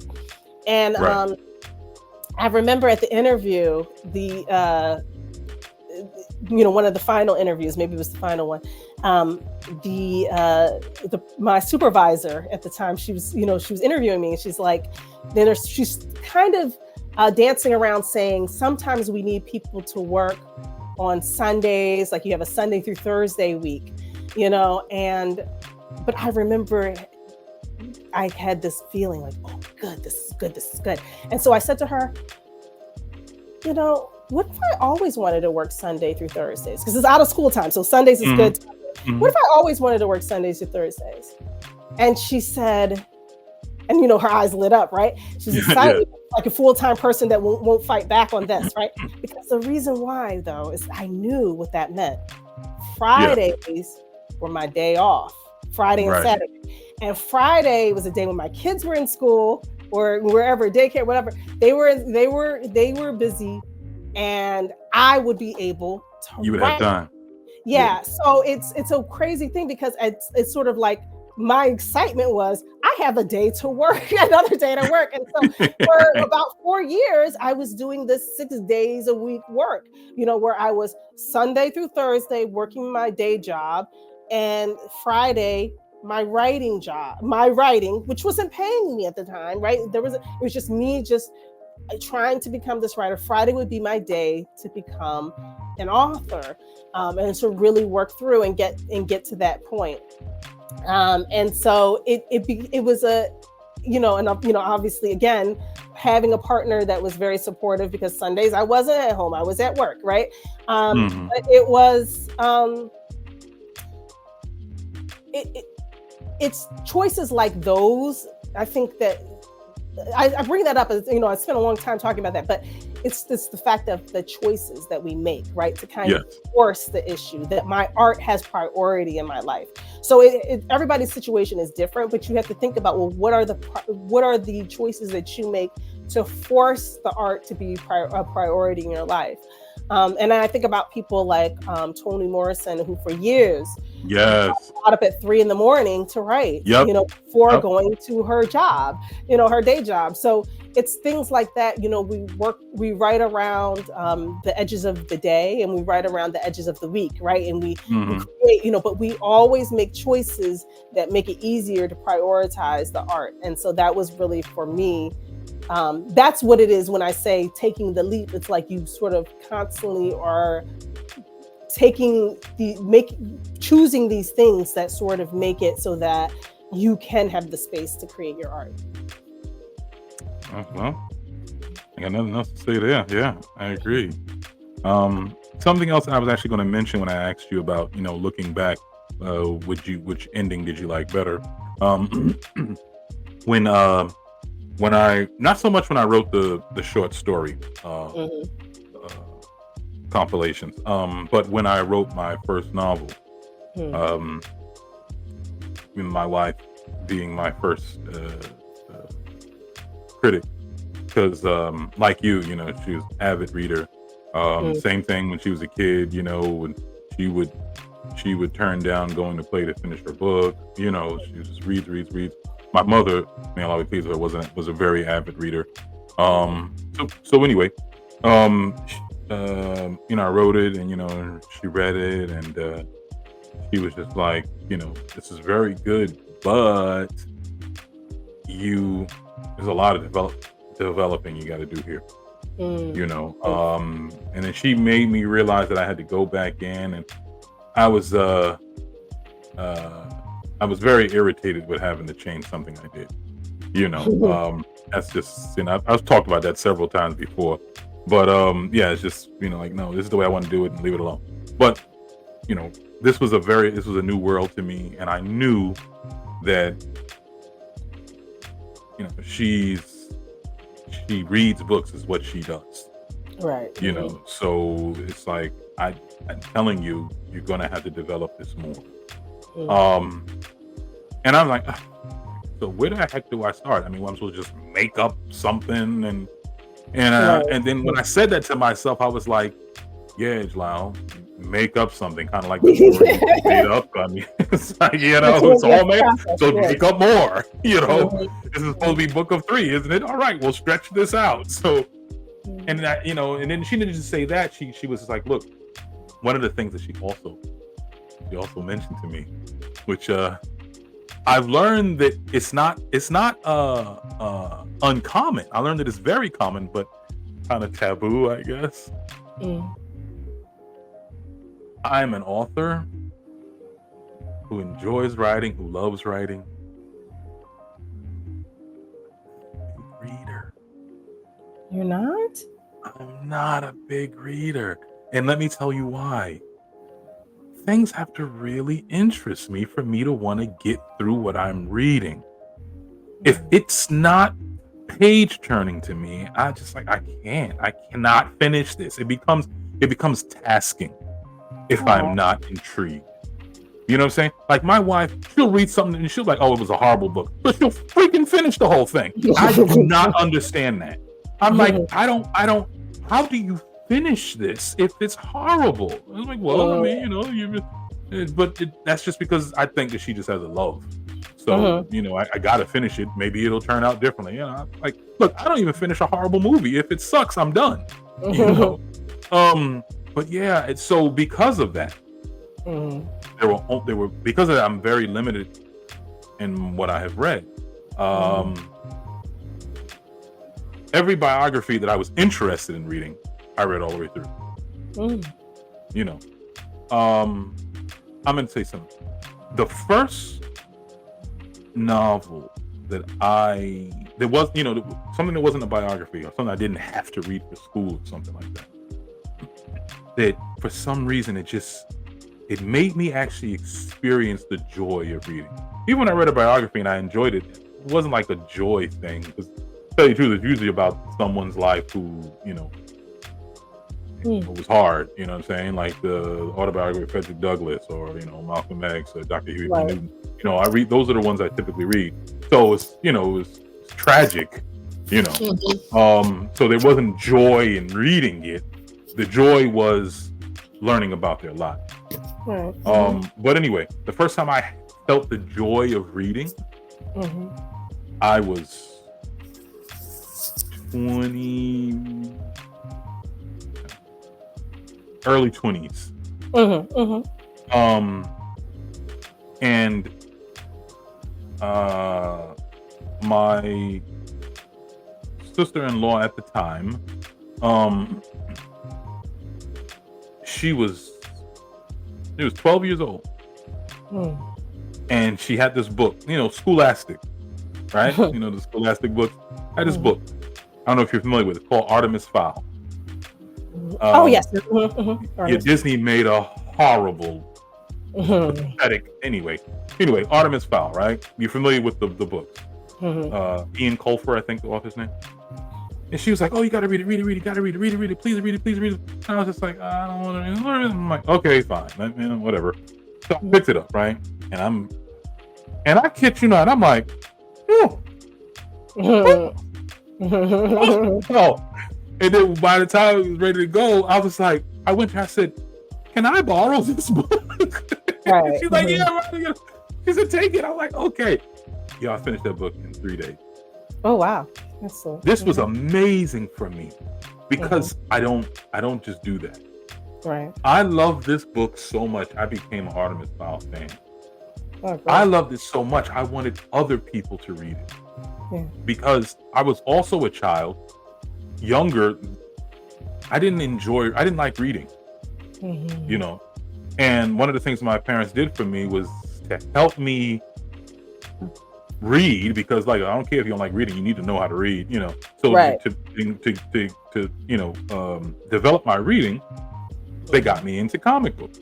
They said, okay, well, maybe if you have some cool pictures or whatever, this will help you read more. Right. Shout out to Black history teacher at PS45 way back when. He's the one that gave my mother, because she was teaching at the same school, the idea to have me read comic books. That's what helped him, and that's what got my reading a whole lot better. But I didn't stick with it. It was kind of like, it's kind of like, I don't know. I guess I knew they were doing this to make me get better at reading. So once I got better, I was like, okay, I don't have to read these comic books anymore. But that was silly because I did enjoy reading the comic books. I was just being rebellious for whatever reason. Anyway, so when I read Artemis Fowl, I was trying to have everybody read it. And the reason why I was doing that is because I was like, look, I'm a kid who does not like reading. And if this book can make me want to turn pages. Now, granted, when I read it, I was an adult, but at the same time, the mindset was still the same. I didn't care to read something I just was not interested in. I said, if this book could do this for me, I'm just imagining all those kids who were like me, maybe they should read this book. Anyway, I wanted my mother to read it, I wanted my sisters to read it, because they always read it. Anyway, I read it. I'm very good at doing this, forgetting why I said all of that to say. Anyway, let me see if I can bring it back. Well, I knew that when I wrote, I wanted to make sure that it grabbed you. I wanted to make sure it grabbed you from the first few sentences, from the first page, because that's how I do now. Even when I go to the bookstore, I'm giving you 2 pages. Right. If you don't make me want to go past 2 pages, I'm on to the next book. And I'm thinking to myself, I know everybody's not like that, but I'm like that, so I can't dismiss it. Right. So I feel I gotta grab you within these first, I think like I'm sending out, when you send things to literary agents, look, those first 10 pages better be good. Right. You know, so it very much forged how I decided to write. And you know, it when my wife told me, okay, you need to change this and stuff, when I went back in and I changed it, I was like, this is 10 times better than what I initially did, you know? And I was very thankful for it. Even now, it still pisses me off. It really does. I'm not going to lie, but I'm like, okay, well, just tell me what more I need to fix or whatever. Okay, fine, thank you. You know, but I know I need it.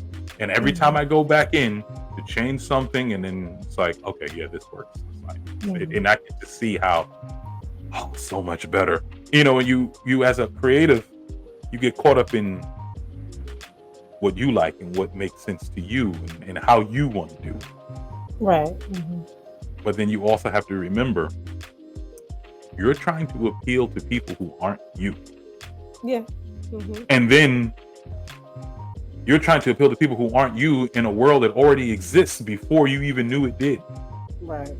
Which means there's a certain way you go about this. Which means this is a quiet book. You can't have that ending for a quiet book. And then you start to learn those things, right? Like, what? This is there's a thing for this? There's terminology here? You know? It's just like, yeah, this world's been in existence before you were a thought, you know? And so then you have to make those adjustments. I'm learning to appreciate the change, the feedback, for the sake of it making it better. Yes. And I know, so every time I did it, I realized it was better, right? There are those times where I realized, even when I sent to some editors, there are some times where I realized this is just your preference. You know, like, you want me to change this because you think it would, you know. And then I still think that at some point, it's like, but I like this. And I think I like how I wanted this in the book. I wanted this in the book. I got to find a different way to say it, but don't tell me to take this out of the book. I wanted this in here. So let's find out how I can keep it, because, you know, it's like this is my work. You know, don't come at me with, there are things that I'm very much willing to bend on. Okay, fine. All right. But if it's something that I'm like, no, this was crucial. Right. Then help me. Right. Help me make it work. Right. You know, I understand that I have to appeal to people who don't necessarily think the way I do. Fine. How do I do that while keeping this? Because it's like, this is too. I remember there was this character. There was something centered around the character. And I was like, I can't, this was a part of who the character is. Like, how are you going to tell me to take, it's a whole nother character now. So it was like, okay, let me test my creativity. How do I make it work? You know what I'm saying? But anyway, I know that's just something that we run into, and I wanted to know how you dealt with it. But transitioning into chapter 3, right? Your friend throws you out there, you know, and then you're on the phone sobbing, like, I don't know which way is up, you know, and then that turns into you realizing that, look, I got something good, I'm just not getting no traction, but I know I got something good, and then things are just going in the direction you actually needed them to go in a way that you never thought it would take you or even hoped for. And then that leads you to realize that you are good enough, you are recognized enough for you to no longer half step when it comes to you being an author, and you know, getting to the point that you are at now. So transitioning into chapter 3, new dreams, new fires, new doings. Obviously, like I said at the beginning, obviously you're creative because you did it so smoothly. It's just like, yeah, man, that's how you. Not obviously you're creative. Obviously you're an author. How you brought it, how you just make that last chapter come all together, and I just love how you worded it, and I love the fact that that's the reality of where you are now. You know, so go ahead, explain that. I mean, there are a few things going on there, a lot of things going on there. The dreams as a writer, you know, I keep wanting to do new and different things, and so that's kind of where I am right now, is exploring the other kinds of writing that I can do. And I'm still really very much invested and interested in being a children's book author. So that hasn't really changed. Although I have even sometimes ideas about like writing a collection of poetry, you know, stuff like that. But, you know, I'm wanting to write for older kids more. And so, you know, dreaming and working on that, I'm doing a lot of work on that. I'm doing a lot of learning about that right now. That's been like a big push for me, you know, is like really pushing into that kind of writing. And I just constantly have ideas, story ideas. And it's one of those things it's very challenging for me because I never really have a lack of story ideas. I have a lack of ability to execute them, you know? And so that's kind of where I am right now, is sort of dreaming and like, what else can I do?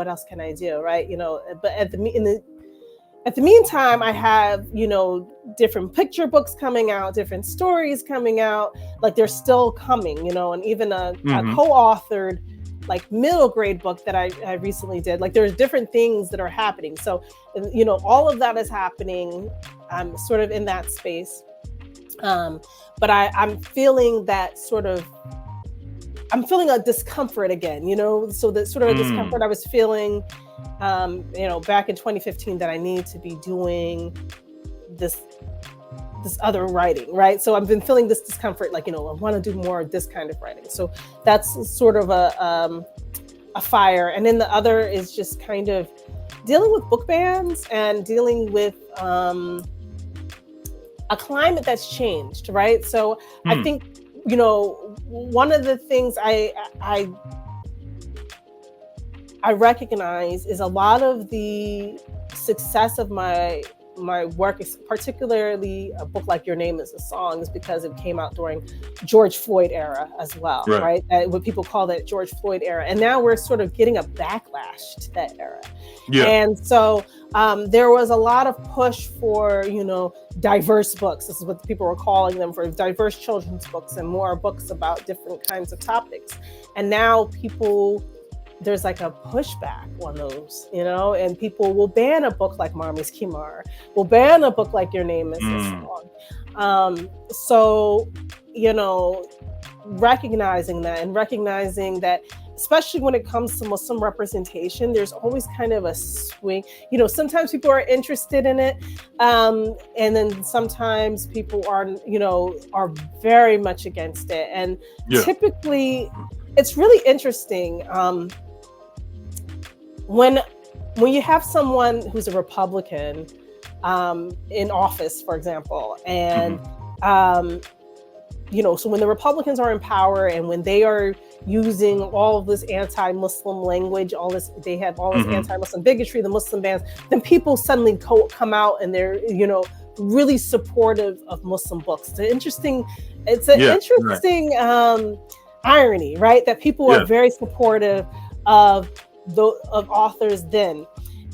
And then, but if it's people who are, you know, progressive, if it's people who are Democrats, right? If they're in power, then suddenly that the need isn't seen anymore, right? And so I've noticed, I felt that fire too, like sort of that, like people aren't really interested, and you know, and if I have a, you know, like I speak about Palestinian rights and liberation, things like that, then those things kind of put me at odds with a lot of people who are progressive, except on Palestine. And so I've had things like cancellations on events. I've had things like where there's sort of a quiet, when it comes to my work that I haven't experienced before. I feel the tension, and so I don't know what to do with that fire right now. I just know it's there. It's it's simmering and growing, right? That there's a fire where there's sort of a lack of acceptance of certain kinds of authors, of certain kinds of writers, and that my identity doesn't really fit in with what people are, with the kinds of stories people are comfortable with right now. So I am just, but I'm continuing to write. I just wrote a book about Palestinian liberation, a children's book, and I nice. Might even see, I'm hearing some good news, so I mean, I'm going to keep doing. I've always had that in my mind that I'm going to. If I'm going to be in this industry, I'm going to go for broke, and I'm going to do what I'm going to do. Yeah. I'm going to say what I'm going to say, and ride this, until the wheels come off. I'm just going to do it. But because I feel like it's so important to put those stories out and put them out. Whatever is happening in the context of the society, whatever is happening, that we create this body of literature, that it's there. And if it's unpopular for a time, well, it's ready for that time when it is popular again, when it does come back, when people are, but it's been it's a interesting time, and I think when all of this is happening, as I'm dealing with book bans, and I'm dealing with these different tensions in the industry, this is a time to do new things, to dream about new books. And that's why I've sort of dug into writing more. So I'm writing more like chapter books, middle grade, that kind of thing. Like I'm trying to formulate it. And if I'm doing the right thing, in a couple of years, hopefully you're going to be seeing a lot more of my like chapter books, and maybe even I will write that adult collection of poetry, because that is in my head, but that is kind of where I am. I'm in a brewing phase, I feel, right now. I'm back in the lab, because right now it's like, there's new fires. I got to start creating some new things too. So yeah. I mean, that's what makes, that's what makes, in my opinion, the chapter 3, I've come to love as out of the chapters, but all the creatives that I had on the show so far, chapter 3 is I'm really loving, because I like where it all led you to currently. Right. I like so this is my outlook now. This was my thinking then, but now I step this way, and I love it. The reason why I love it was a lot of reasons why I love it. I couldn't list them all, but one of the ones that come to mind is because I'm going through the process too, right? So it's very relative to me, and it gives me hope. It could be, even we are talking about, even if we're different genres, right? You're the first author that I've interviewed, so. But the KB, the visionary, the body painter, I mean, it's a different genre altogether, different art form. But the relativity is still there. We're still trying to make our way. We're still running into something else, realizing we have to readjust here. Sincerely Antoinette, the metal artist with jewelry. I mean, it doesn't make a difference. That's one of the things that I loved about, which is one of the reasons why I wanted to call it Lost Creatives, not Lost Artists. Because it's like we're typically, when people think of an artist, you think of a painter, a writer, you know what I'm saying? And the general things that come to your mind. You wouldn't think, a hat designer, that's not someone, a jewelry artist, someone who makes jewelry, it's even a chef doesn't necessarily dump into your mind when you think of an artist. Right. But that's why I say creatives, because this when you say creatives, then it moves away whatever preconceived notions, and it widens that reality, which is you are a creative. So So we all experience a lot of the same things, and that chapter 3 is just fantastic for me. I wanted to ask you a question here. As a writer, one of the things that my wife had to point out to me, she said, "Look, the way you are with your creative mind, you're doing it in your writing." So in other words, like I told you, I welded, I wood carve, anything. And I said this when I was interviewing KB the Visionary. If I see something and I love it, I love the creativity in it, I love the artistry of it, I say to myself, I can do that. So I'll see a nail design, and I'm like, yo, I can do that. Next thing you know, I'm doing that. I'll see a mural, I can do that. I'm going to start trying to do it. I saw somebody wood burning something on a piece of wood. I can do that. I went out and got a wood burning pan, and and it makes me jump every which way. And when I started writing, I said to myself, this is something that I want to stick with. I need to stick with this. Thinking about, like what I mentioned earlier, thinking about that little kid that I was, no, I need to stick with this. I need it for it to develop. For it to develop. I need to see it all the way through to the end. This is what I want to do. Also because it was the thing that really made me happy. But that's where L.O.S.T came about. That's why I did a compilation of short stories. Most of them are fantasy and fiction, but I do have some science fiction in there. And there's this one drama story in there. But it was just like I was starting to bounce the novel that I wrote. It was going from one genre to the other, because just my mind is just everywhere like that.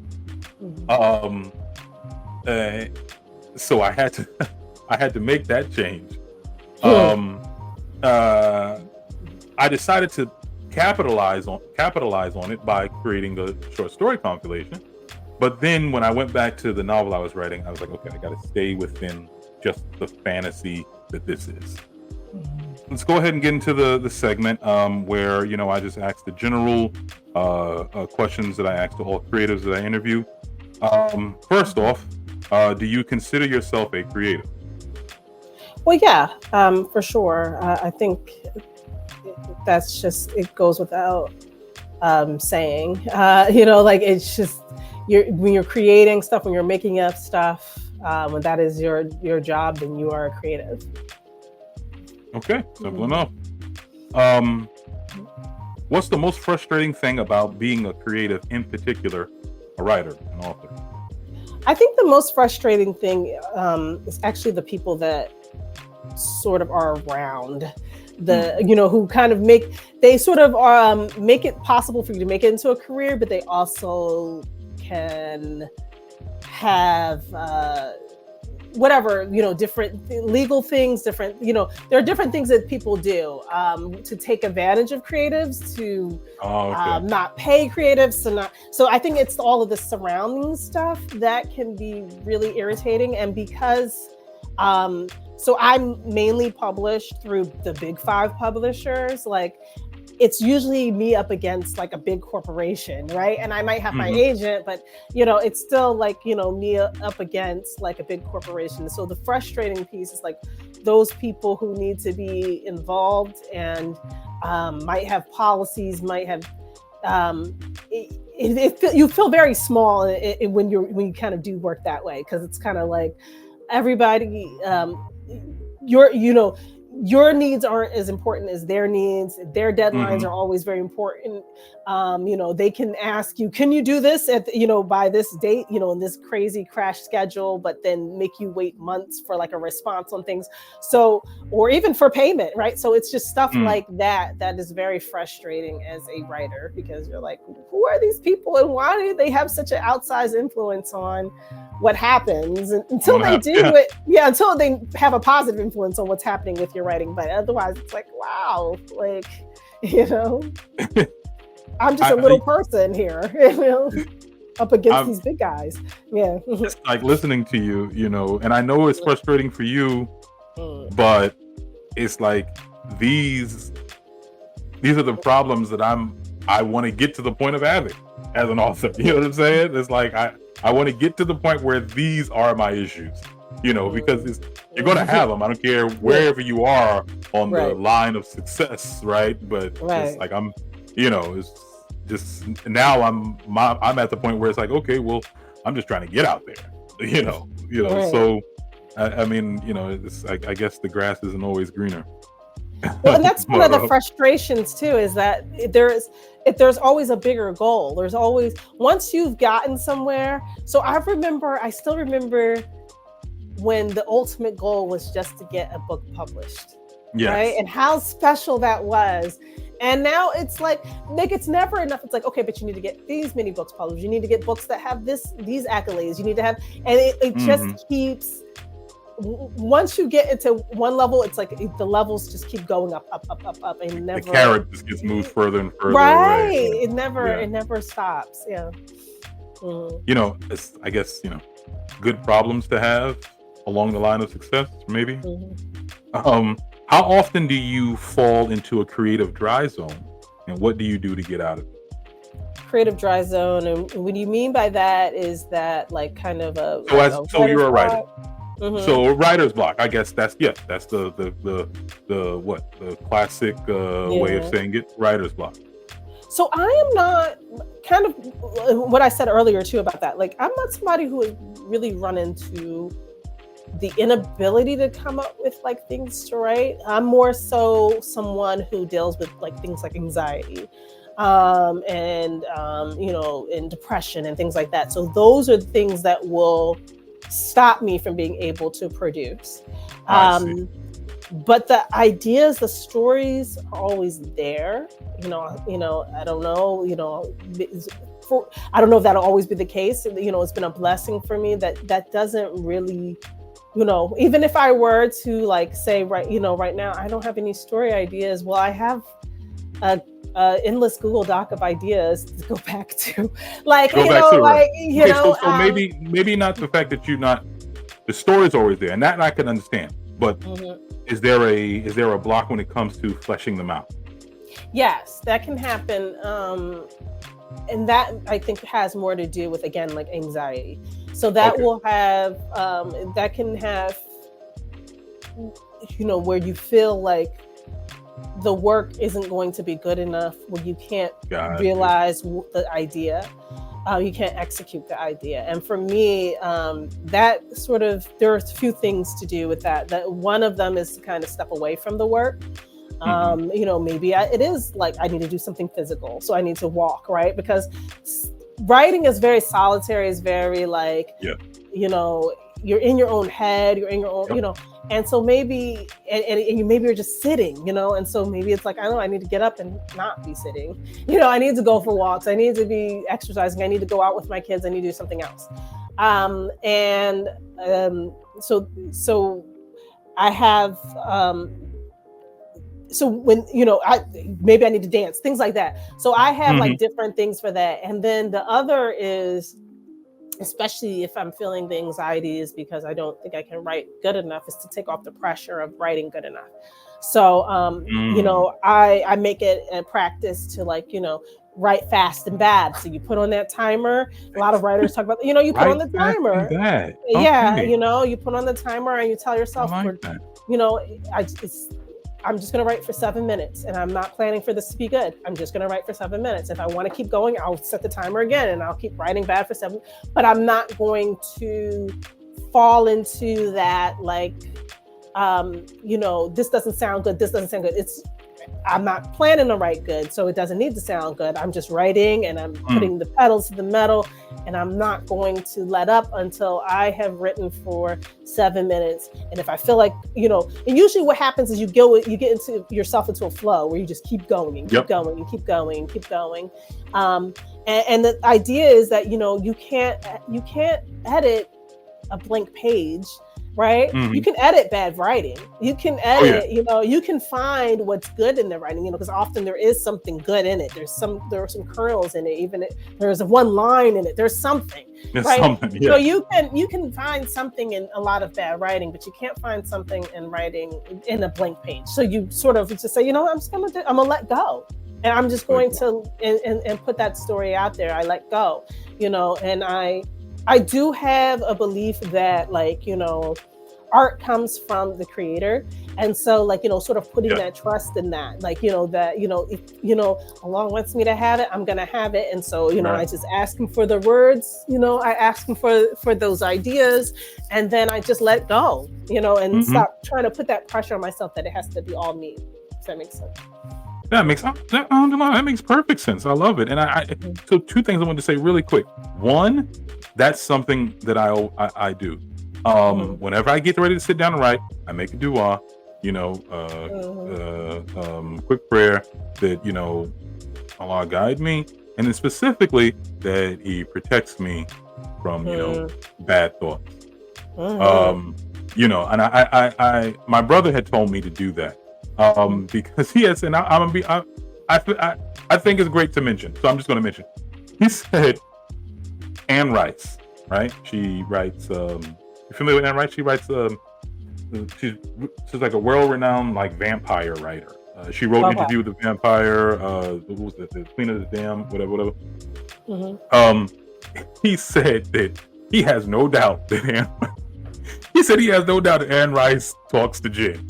He's serious. He's like, the way she describes this stuff, it's just it's so real, and Muslims, we know about the jinn and how that whole thing operates. So he's just like, I would just make a quick dua, before you start writing, because you want it to be inspired, and we're getting these ideas somewhere, from somewhere, right? But at the same time, you don't want that problem. So it is something that I always do when I sit down. How does criticism, good or bad, affect your creativity? I see it as a part of my work. I just see it as part of my job, and it's something that I'm pretty comfortable with.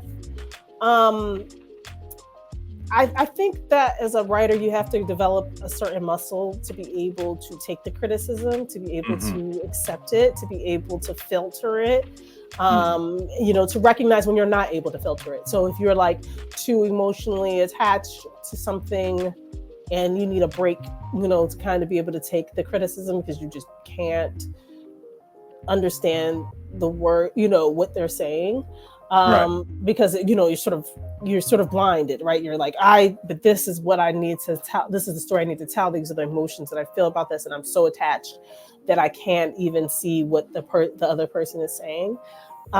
So recognizing that, I can't read this right. If if I have a very emotional response to a criticism, then I know I need to probably put the criticism down and come back to it. Sometimes it's because the emotional response is because the person is taking jabs and it's not really a fair, or they're not seeing it. But sometimes it's just me. And so I need to be able to put it down and come back to it to kind of reread it. And I think it's very important as a writer to collect a lot of the compliments, a lot of the positive feedback that you've gotten on your writing over the years, And so even as I in the beginning, especially, having, kind of scrapbooking that stuff, writing down, the times when I was a kid, when people complimented my writing, when I was in school, when people complimented my writing, when, and then, any kind of positive feedback, was very helpful for me when I was getting a lot of rejections during that 2-year period I talked about, to kind of see the compliments rolling in for Mommy's Kimar, because then that would help me to sort of say, but this isn't true about my writing, that I can't just see myself in just this way. The criticisms are information, right? And they can help you to improve your writing, and you use them for that reason. But you don't use it to like define yourself as a writer, if that makes sense. Like you can't just like sort of say, this is who I am. And so I give up, so that is like been how I use criticism. It's like, I just really, really think about it as how is this helping me as a writer? And then, really regulating my emotions around that. And then I think if you have given a lot of criticism, so I've done a lot of critiques of other people's work. I had, I've swapped manuscripts many times. When you have been on the other end, then that starts to develop that muscle too, because you kind of understand what the other person is doing and what they're seeing. And I do think most people are not giving criticism because of some like nastiness, I want to, she's too big headed, I want to chop her down a little bit. No, it's not that. They're really seeing some, issues with the writing, and they're giving you feedback, and that's all they're trying to do. And so that helps you to really put in perspective what they're doing and why they're doing it. Okay, well said. How does being a Black creative affect your work, or does being a Black creative affect your work and the promotion of it? I think it does affect the work and the promotion of it even. I think, for one, just because I've always wanted to tell very Black stories, very Muslim stories. I don't shy away from that. I am very much... I love culture. I love talking about identity. I love that coming through in the story. That's just me. It doesn't mean that everybody wants to do that, but I know that there is a pressure to also tell that kind of the story as a Black creative. And it's not necessarily fair, because some of us don't really want to tell that story all the time. And even me, like I have stories that I just don't want to tell that story ideas that are just not about that. But it does, I do feel like sort of a pressure to, especially as in the children's book space and kidlit spaces where they want us to have stories that are meaningful, that are about something, that are literary, that are heavy in some way, in a way that I don't think white authors have that sort of pressure. So white authors can write fart books. White authors can write, books about very silly topics, and no one's going to really, really push back on that.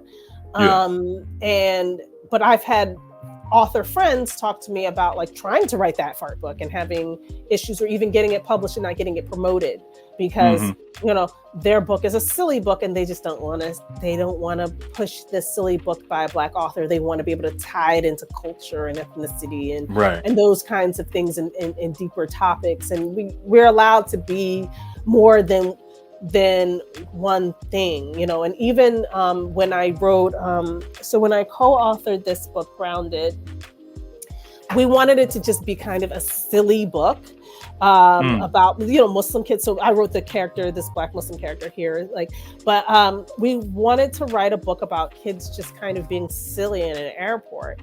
And it seemed like some people just didn't get it. Like they wanted it to be heavier about our identity and our pain, and to write a book about our pain. And we decided we weren't writing a book about, Muslim pain, about Black and brown pain. We just didn't want to write about it. We wanted to write a book that was silly, and that was an adventure, because white kids get to be in stories where they're silly and just having adventure. So, but I think, you have to kind of continue to correct and tell, publishers, no, this is not supposed to be that book. This is a book that is just where the characters happen to be whatever, happen to be Black, happen to be Asian, happen to be Muslim. And it's not about it's not a serious story for us every time.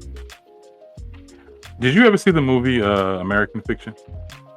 Yeah, I know I have, but I can't remember. What is it about? Is that the one with that's not the skinhead thing, is that? No. That was American X. American. Am I not saying this right? Yeah, it's American Fiction. It was about this Black author, and he was really irritated that his book. First of all, his book wasn't. People didn't care to hear his writing. They wanted him to write about ghetto characters with broken language and all this other stuff. And there was this one author. She did just that. And the book was just crazy. And so he decided to make the most dumbest, stereotypical version of a black book. And it's so big time. Right. And there was this one key part in it, spoiler alert, where he was mad that his books were in the African American section. Because he was just like, I don't understand. This is a book about, I don't know, fishing. The character happens to be black. That doesn't mean you just automatically throw this in African American fiction. You know what I'm saying? Because it's a black author, so that's where it goes. Anyway, not to belabor the point. Excellent answer to the question. What art form, as a creative, if you had time, what art form would you want to get into and become really good at and dedicate a real focus to? Like, what would, I've always wanted to sing, or, It probably would be the cooking, like, chef, sort of the Chef Jamilah B thing. Like, it would be okay.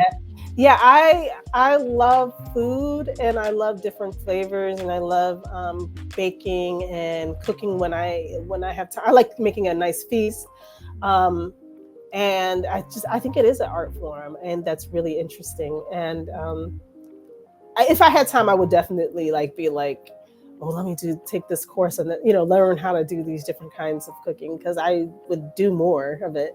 Because it does bring me joy, and I like making other people happy with food. So with food. That's what's up. I like that. Oh, okay. I cannot end the interview without going into some of your work. So I guess I'll start with my favorite, which was Abdul's story. Oh, it was my favorite because, I kid you not, we're heavy into making sure that our children know who they are and know where they came from, and not ever forgetting that. So we have my wife, alhamdulillah for her, we have a quasi miniature library in this home. Okay, and this is all of my wife's doing. Yeah. I'm very thankful for that. Yeah, I would only assume so. And we have a lot of things as it relates to black people all across the world. Anyway, she began, I don't know how long ago, to start to make sure she had some books, Islamic books, right? In particular, children Islamic books, to help. So because it's always a struggle to try to make sure your children are aware of Islam and understand why we do this and why we do that, and so on and so forth, especially if they're around people who don't do it, right? So anyway, I was loving the books, and she always made sure she put a focus on finding some that were that were centered around black protagonists. Or brown protagonists, because it's like I need my kids to see themselves in this book. And that it's when you dedicate to it, it's easy, but outside of it, it's not so quick to just find Muslim books that have us as main representation. Now, what I started to notice though was, I was like, look, baby, this is great, and I'm glad that you're doing this and they're learning and everything, but this is mostly about girls. Where we got some books for the boys. I mean, they need to see themselves too. Yes, they see black girls, okay, great, brown girls, great, but what about the boys? Right. And I think I'm not sure. I think that's how she started to get into your books. Or maybe she was already knew about your books and had some before Abdul's story. I'm not sure. But anyway, I know she got that one specifically, and I read it and I loved it. I was like, I loved it from the picture. I'm like, man, that's what's up. The dude got a flat top. Okay, I'm in. You know, my brother's name is Abdul Mudir. You know what I mean? Like, it's just like, it's, I was feeling it personally and everything, and my son loves it. You know, so tell me about that. Tell me about that, and also I personally love Salat in Secret. What is it? Salat in Secret. Yeah. Yeah. You know, that's just like if you Muslim, you know, you already know. It's like, yes, great book. That's a good book for an adult. Muslim adult, especially a new Shahada. Yeah. You know what I'm saying? Like, I can feel that. Yeah, it was just so great. And anyway, but Abdul's story. So quickly tell us about you know, what inspired Abdul's story, and why you feel it was beneficial, it was needed. So the inspiration for Abdul's story really came out of my time like working with youth, especially in a writing center. And there was this one child who he told me that he couldn't be a writer. He can't, and he was only like 7. He's like, I can't write like them. I can't be a writer. And so that sort of spurred the idea. And, you know, working with him, I saw that actually what his issue was that he was concerned about his handwriting and his spelling, that he struggled with those kinds of things, those mechanical things. And as someone who's taught writing to every age of child, like that's one of my brags, is that I've worked with every age group teaching writing in some capacity. I've noticed that is like a thing for a lot of kids who are struggling writers. It's like they never get past the first sentence because they're constantly correcting. They're deleting, they're erasing that first sentence to get it right instead of just getting the ideas down. And so for a child like the one that inspired Abdul's story, you know, I had to sort of coach him to like, nope, get the story down. It's about the story, and it's about being able to have that freedom to write badly, you know. And sometimes even as adults, we might communicate, oh, this isn't neat, this isn't this, and this is this, but it's not the way the writing process works. The writing process is messy, right? Kids need the time, the space to be a little messy, to make mistakes, and then to come back. You can't edit a blank page, and yet we're asking kids to come up with these blank pages that are perfect, you know, or these pages that are perfect immediately. No, that's not fair, right? Because we don't even do that as ourselves as writers. As adults, yeah. Right, and yet we're wanting to see this, oh, this, you know, this isn't on the line, so there must be something wrong with it. So part of it was that, and then I also wanted to put my boys into a book, and so like the hair was very much my oldest child. He has like tall hair. Always has been, right? So I thought about that, you know, and I thought about the skin. You know, they have the skin, their color is really like, you know, the orange brown of sunrise to me. They both have the same color. I don't know how my kids came out the exact same color, you know, like, you know, my husband is dark skin, you know, I'm light skin, and they just came out like this orange brown, and they're perfectly, they're both the same exact color, like the same complexion.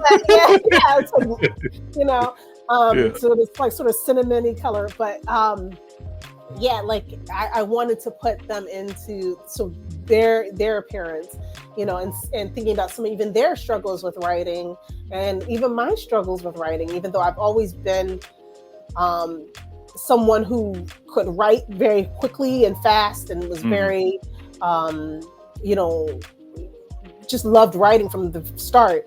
You know, I was someone who was always like attacked for my handwriting as a girl, like, you know, in the, you know, 90s, you know, late 80s, whatever like that, like we were expected to have perfect handwriting. And as a little girl, I was like looping my letters together, even though I didn't know cursive, and I was writing all over the place. Lines, it wasn't staying on lines. And so we would definitely have made fun of you. Yeah, school, I was slammed hard, you know. Yeah, because if you were a girl and you had messy handwriting in school, it was like, oh, what's up with that? It was like, why is your handwriting bad? It was like, no, this is how I'm right, you know. So, you know, but I can see a kid feeling, especially if they didn't have like, you know, I had people in my corner, you know, like my father told me, I remember he was like, well, that's just because you're smart. Doctors have bad handwriting, so you're smart, that's why, you know, like, you know, but I could see a kid feeling like there must be something wrong with me As a even as a writer, right? Because they don't understand that it's about the content, it's about the stories, about what the message you need to get out, and then we work on the mechanics later, right? But that they could misread that as I must just be a bad writer, period. And so I wanted to write a story that pushed back on that. Excellent. It was for all the reasons you mentioned, for the reasons I mentioned, that one resonated with me the most. That one really, I just, because like I was that kid, but at the same time, like I told you earlier, I was like, look, I don't care if that's misspelled. Do you like it? I'm like that was me. I always pushed past the look. What about okay, whatever. Here it is. I'll, like you said, I'll work on that other stuff later. But this is what it is. But anyway, I just personally loved it. And your favorite out of all your work is? I don't have a favorite book of my work. Like really? I think it's part of what I said before, is that every book has like a different purpose, serves a different need. Like the stories come out of like different aspects of my life, especially because they're also personal. They're very much like either inspired by a kid that I worked with. They're inspired by kids, my own children. They're inspired by my childhood, people that I just care about a lot, and so it's like, it's a really weird thing. It's almost like saying, well, this is my favorite baby. No, this is my favorite because for whatever reason, right? Like it was special for whatever reason. There are books that I've written that make me laugh. There are books that I've written that make me cry. There are books that I've written, like this book, this was written because I was grieving, right? I was grieving my father, right?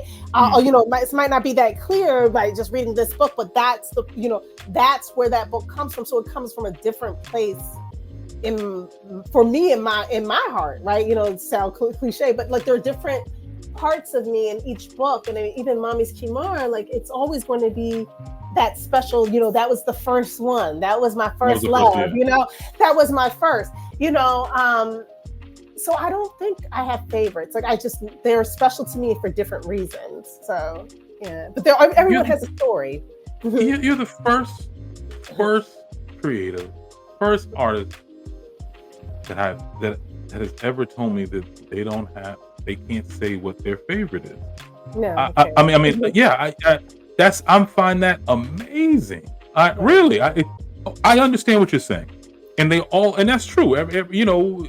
Everything has its place, right? Well, this one was for that, but there is something.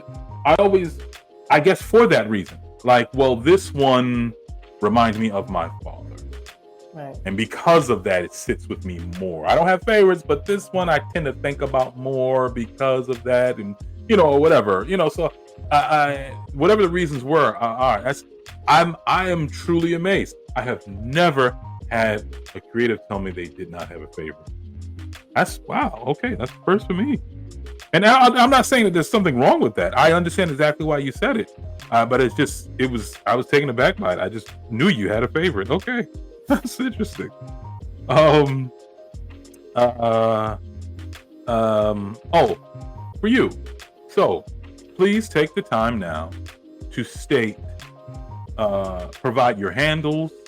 Oh, sure. Contacts that you want people to, anything that you want people to know, your viewers, your listeners to know how to get in contact with you, how to view your work, want to have collaboration with you, whatever. Now's the time to promote all of that right now. Go ahead. So, the best place to go is JamilahTheWriter.com. So that's my website, just my first name, JamilahTheWriter.com.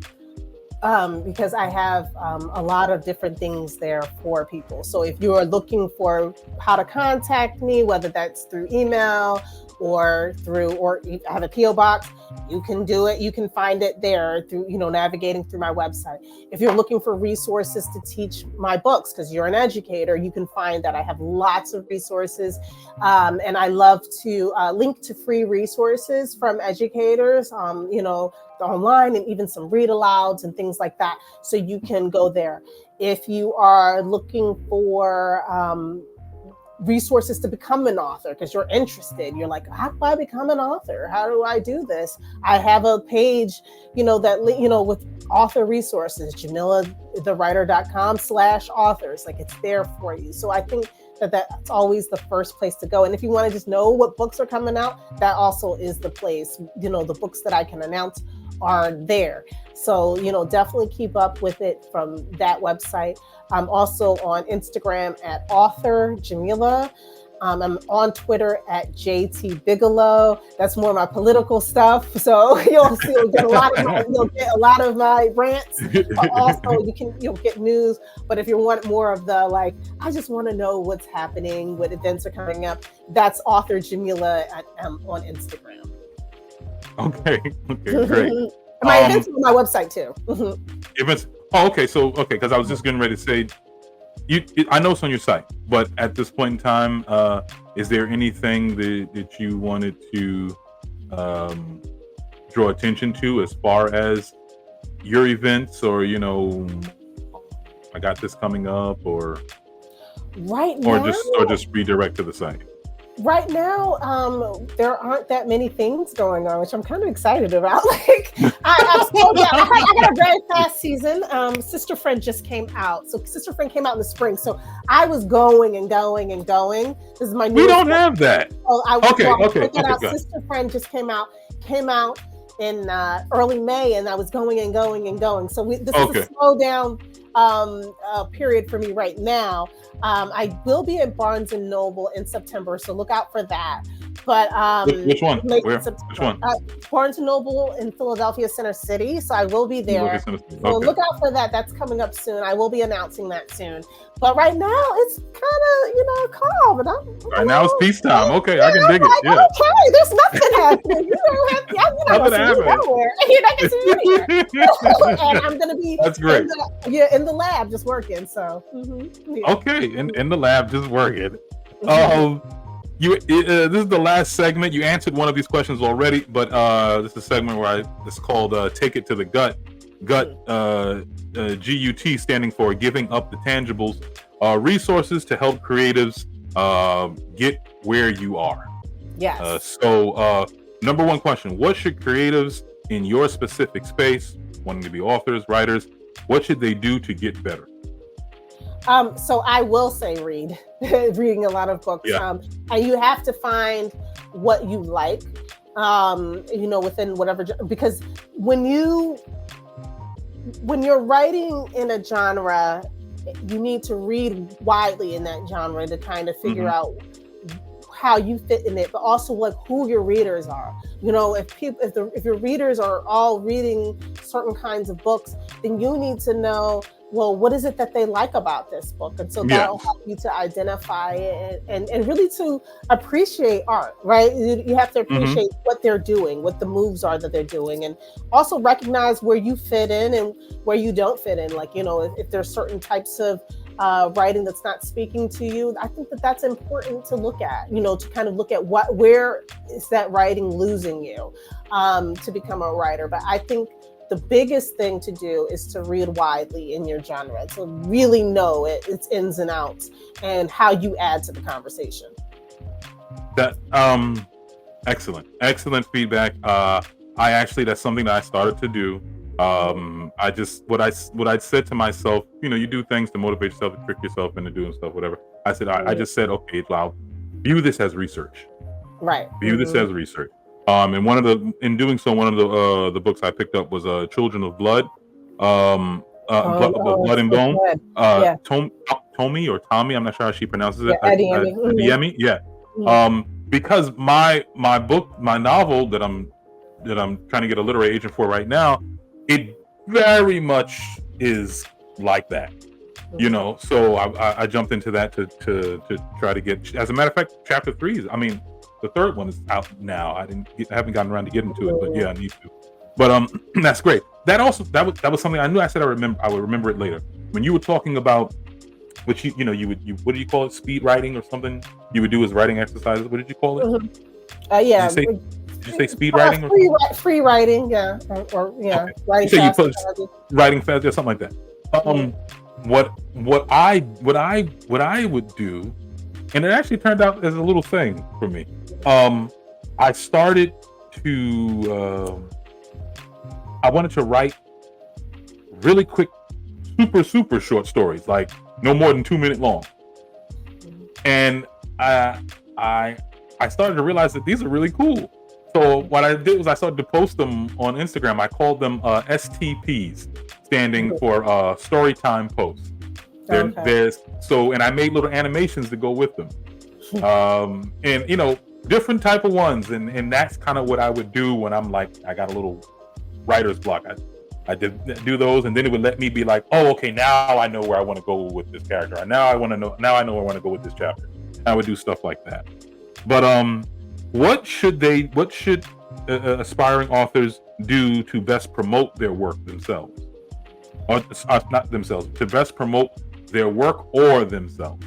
I think your work begins before the work is out. I think, and it's forming community, forming networks. I think that other authors who are not your competitors. I hate it when people see them that way.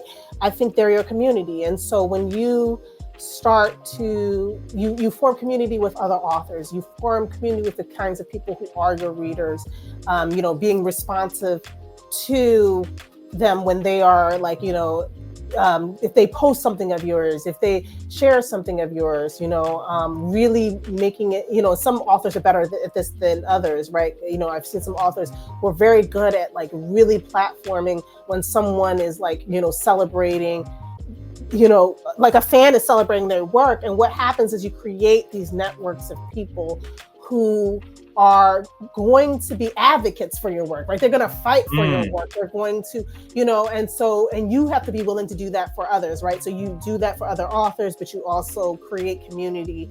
And again, like, you know, you have people who want to like push your work, who want to, who don't need to even be asked sometimes in some cases. Like they're going to advocate. As soon as you put your stuff out, it's an automatic, you know, buy, and an automatic, they're going to post about your work.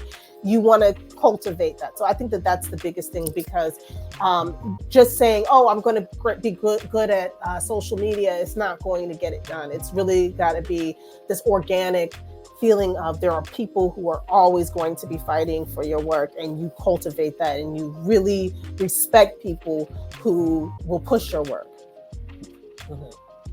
I very much, I know for one, needed to hear that. Thank you for explaining that. Which is why I try to save this segment for last, because it provides a resource, you know, for the creatives listening. I think you already answered this. I didn't ask it, but I think you already answered it. And how do they go about getting started as an author? Yeah, I mean, I think that's really what you know, some of the things I said about reading widely in your genre is the big piece. Right.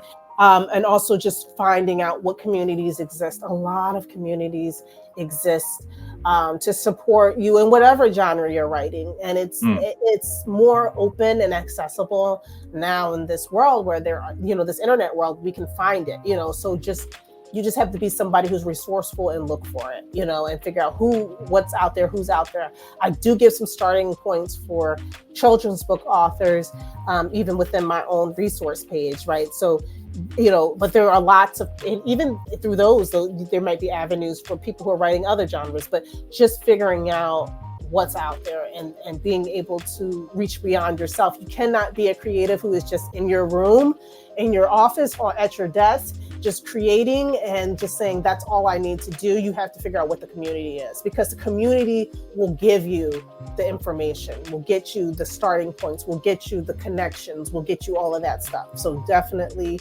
just reach outside of yourself. Is Facebook like a good place for like communities? Like I know, like find like writing communities on Facebook or something like that. Like when you said, because you did say online, is that one of them? There are some good writing communities on Facebook. Facebook is sort of that stodgy. It can be a little weird because it's kind of like where all the old folks hang out, and so some of this stuff can be a little, you know, not as. But there are some really good traditional or like some good spaces where people are writing and, you know, forming groups, writing groups that support and give answers. And I'm in a lot of Facebook groups. So there are some good resources there. I think you just don't limit it to just that, though. That's the only thing. Okay. I think you need to be open to, and that doesn't mean just go like to Threads or to Instagram or TikTok or Twitter. That also means like even finding out, you know, by just Googling what are those spaces? What are the online things that are available? Yeah. What are the communities that are available? Okay. All right. Well, Jamilah, is there anything that you would, in closing, want to leave your followers, your fans, your supporters, you know, in words, anything that you want to shout out to them? Oh, I appreciate you. Like, you know, that you are like, you know, you're why I'm here. So, I mean, keep on doing what you're doing. I do see it. I do feel it. You are my why. Like, I am so inspired by the letters that I get, by the messages that I get, by the love. And it's a blessing beyond a blessing. Like, I can't even describe that feeling, the way that some of you like lift me up and hold me up on days when this industry is tough. So I'm just very thankful to you. That's really all I can say. Okay, well, that's great. That's great. Good sister Jamilah, I want to thank you very, very much for taking out time during your very busy schedule. This has been great. You know, personally, because I am an author and I'm trying to make moves as an author, as a writer.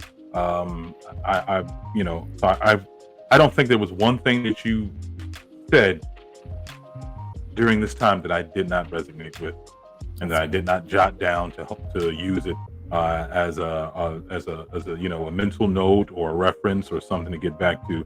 So I'm only assuming that, you know, everyone else viewed it the same.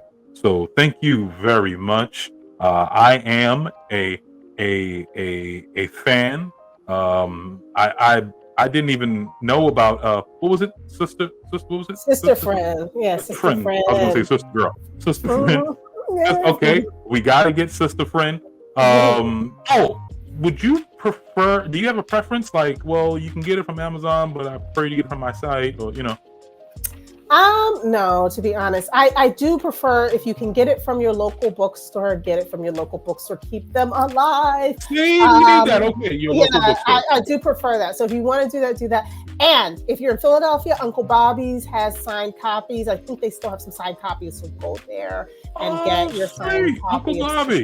Uncle Bobby's is a dope place. It's really nice. Yeah. So keep them alive. Second choice is go to Barnes & Noble, keep them alive, because we need our bricks and mortars as well to stay alive. So okay, thank you. So, but once again, thank you very much for spending this time. It's been great. I hope you enjoyed yourself. I hope you were able to, you know, express what you truly wanted to about your creative journey from start to present, and list the, you know, the things that you wanted to also promote.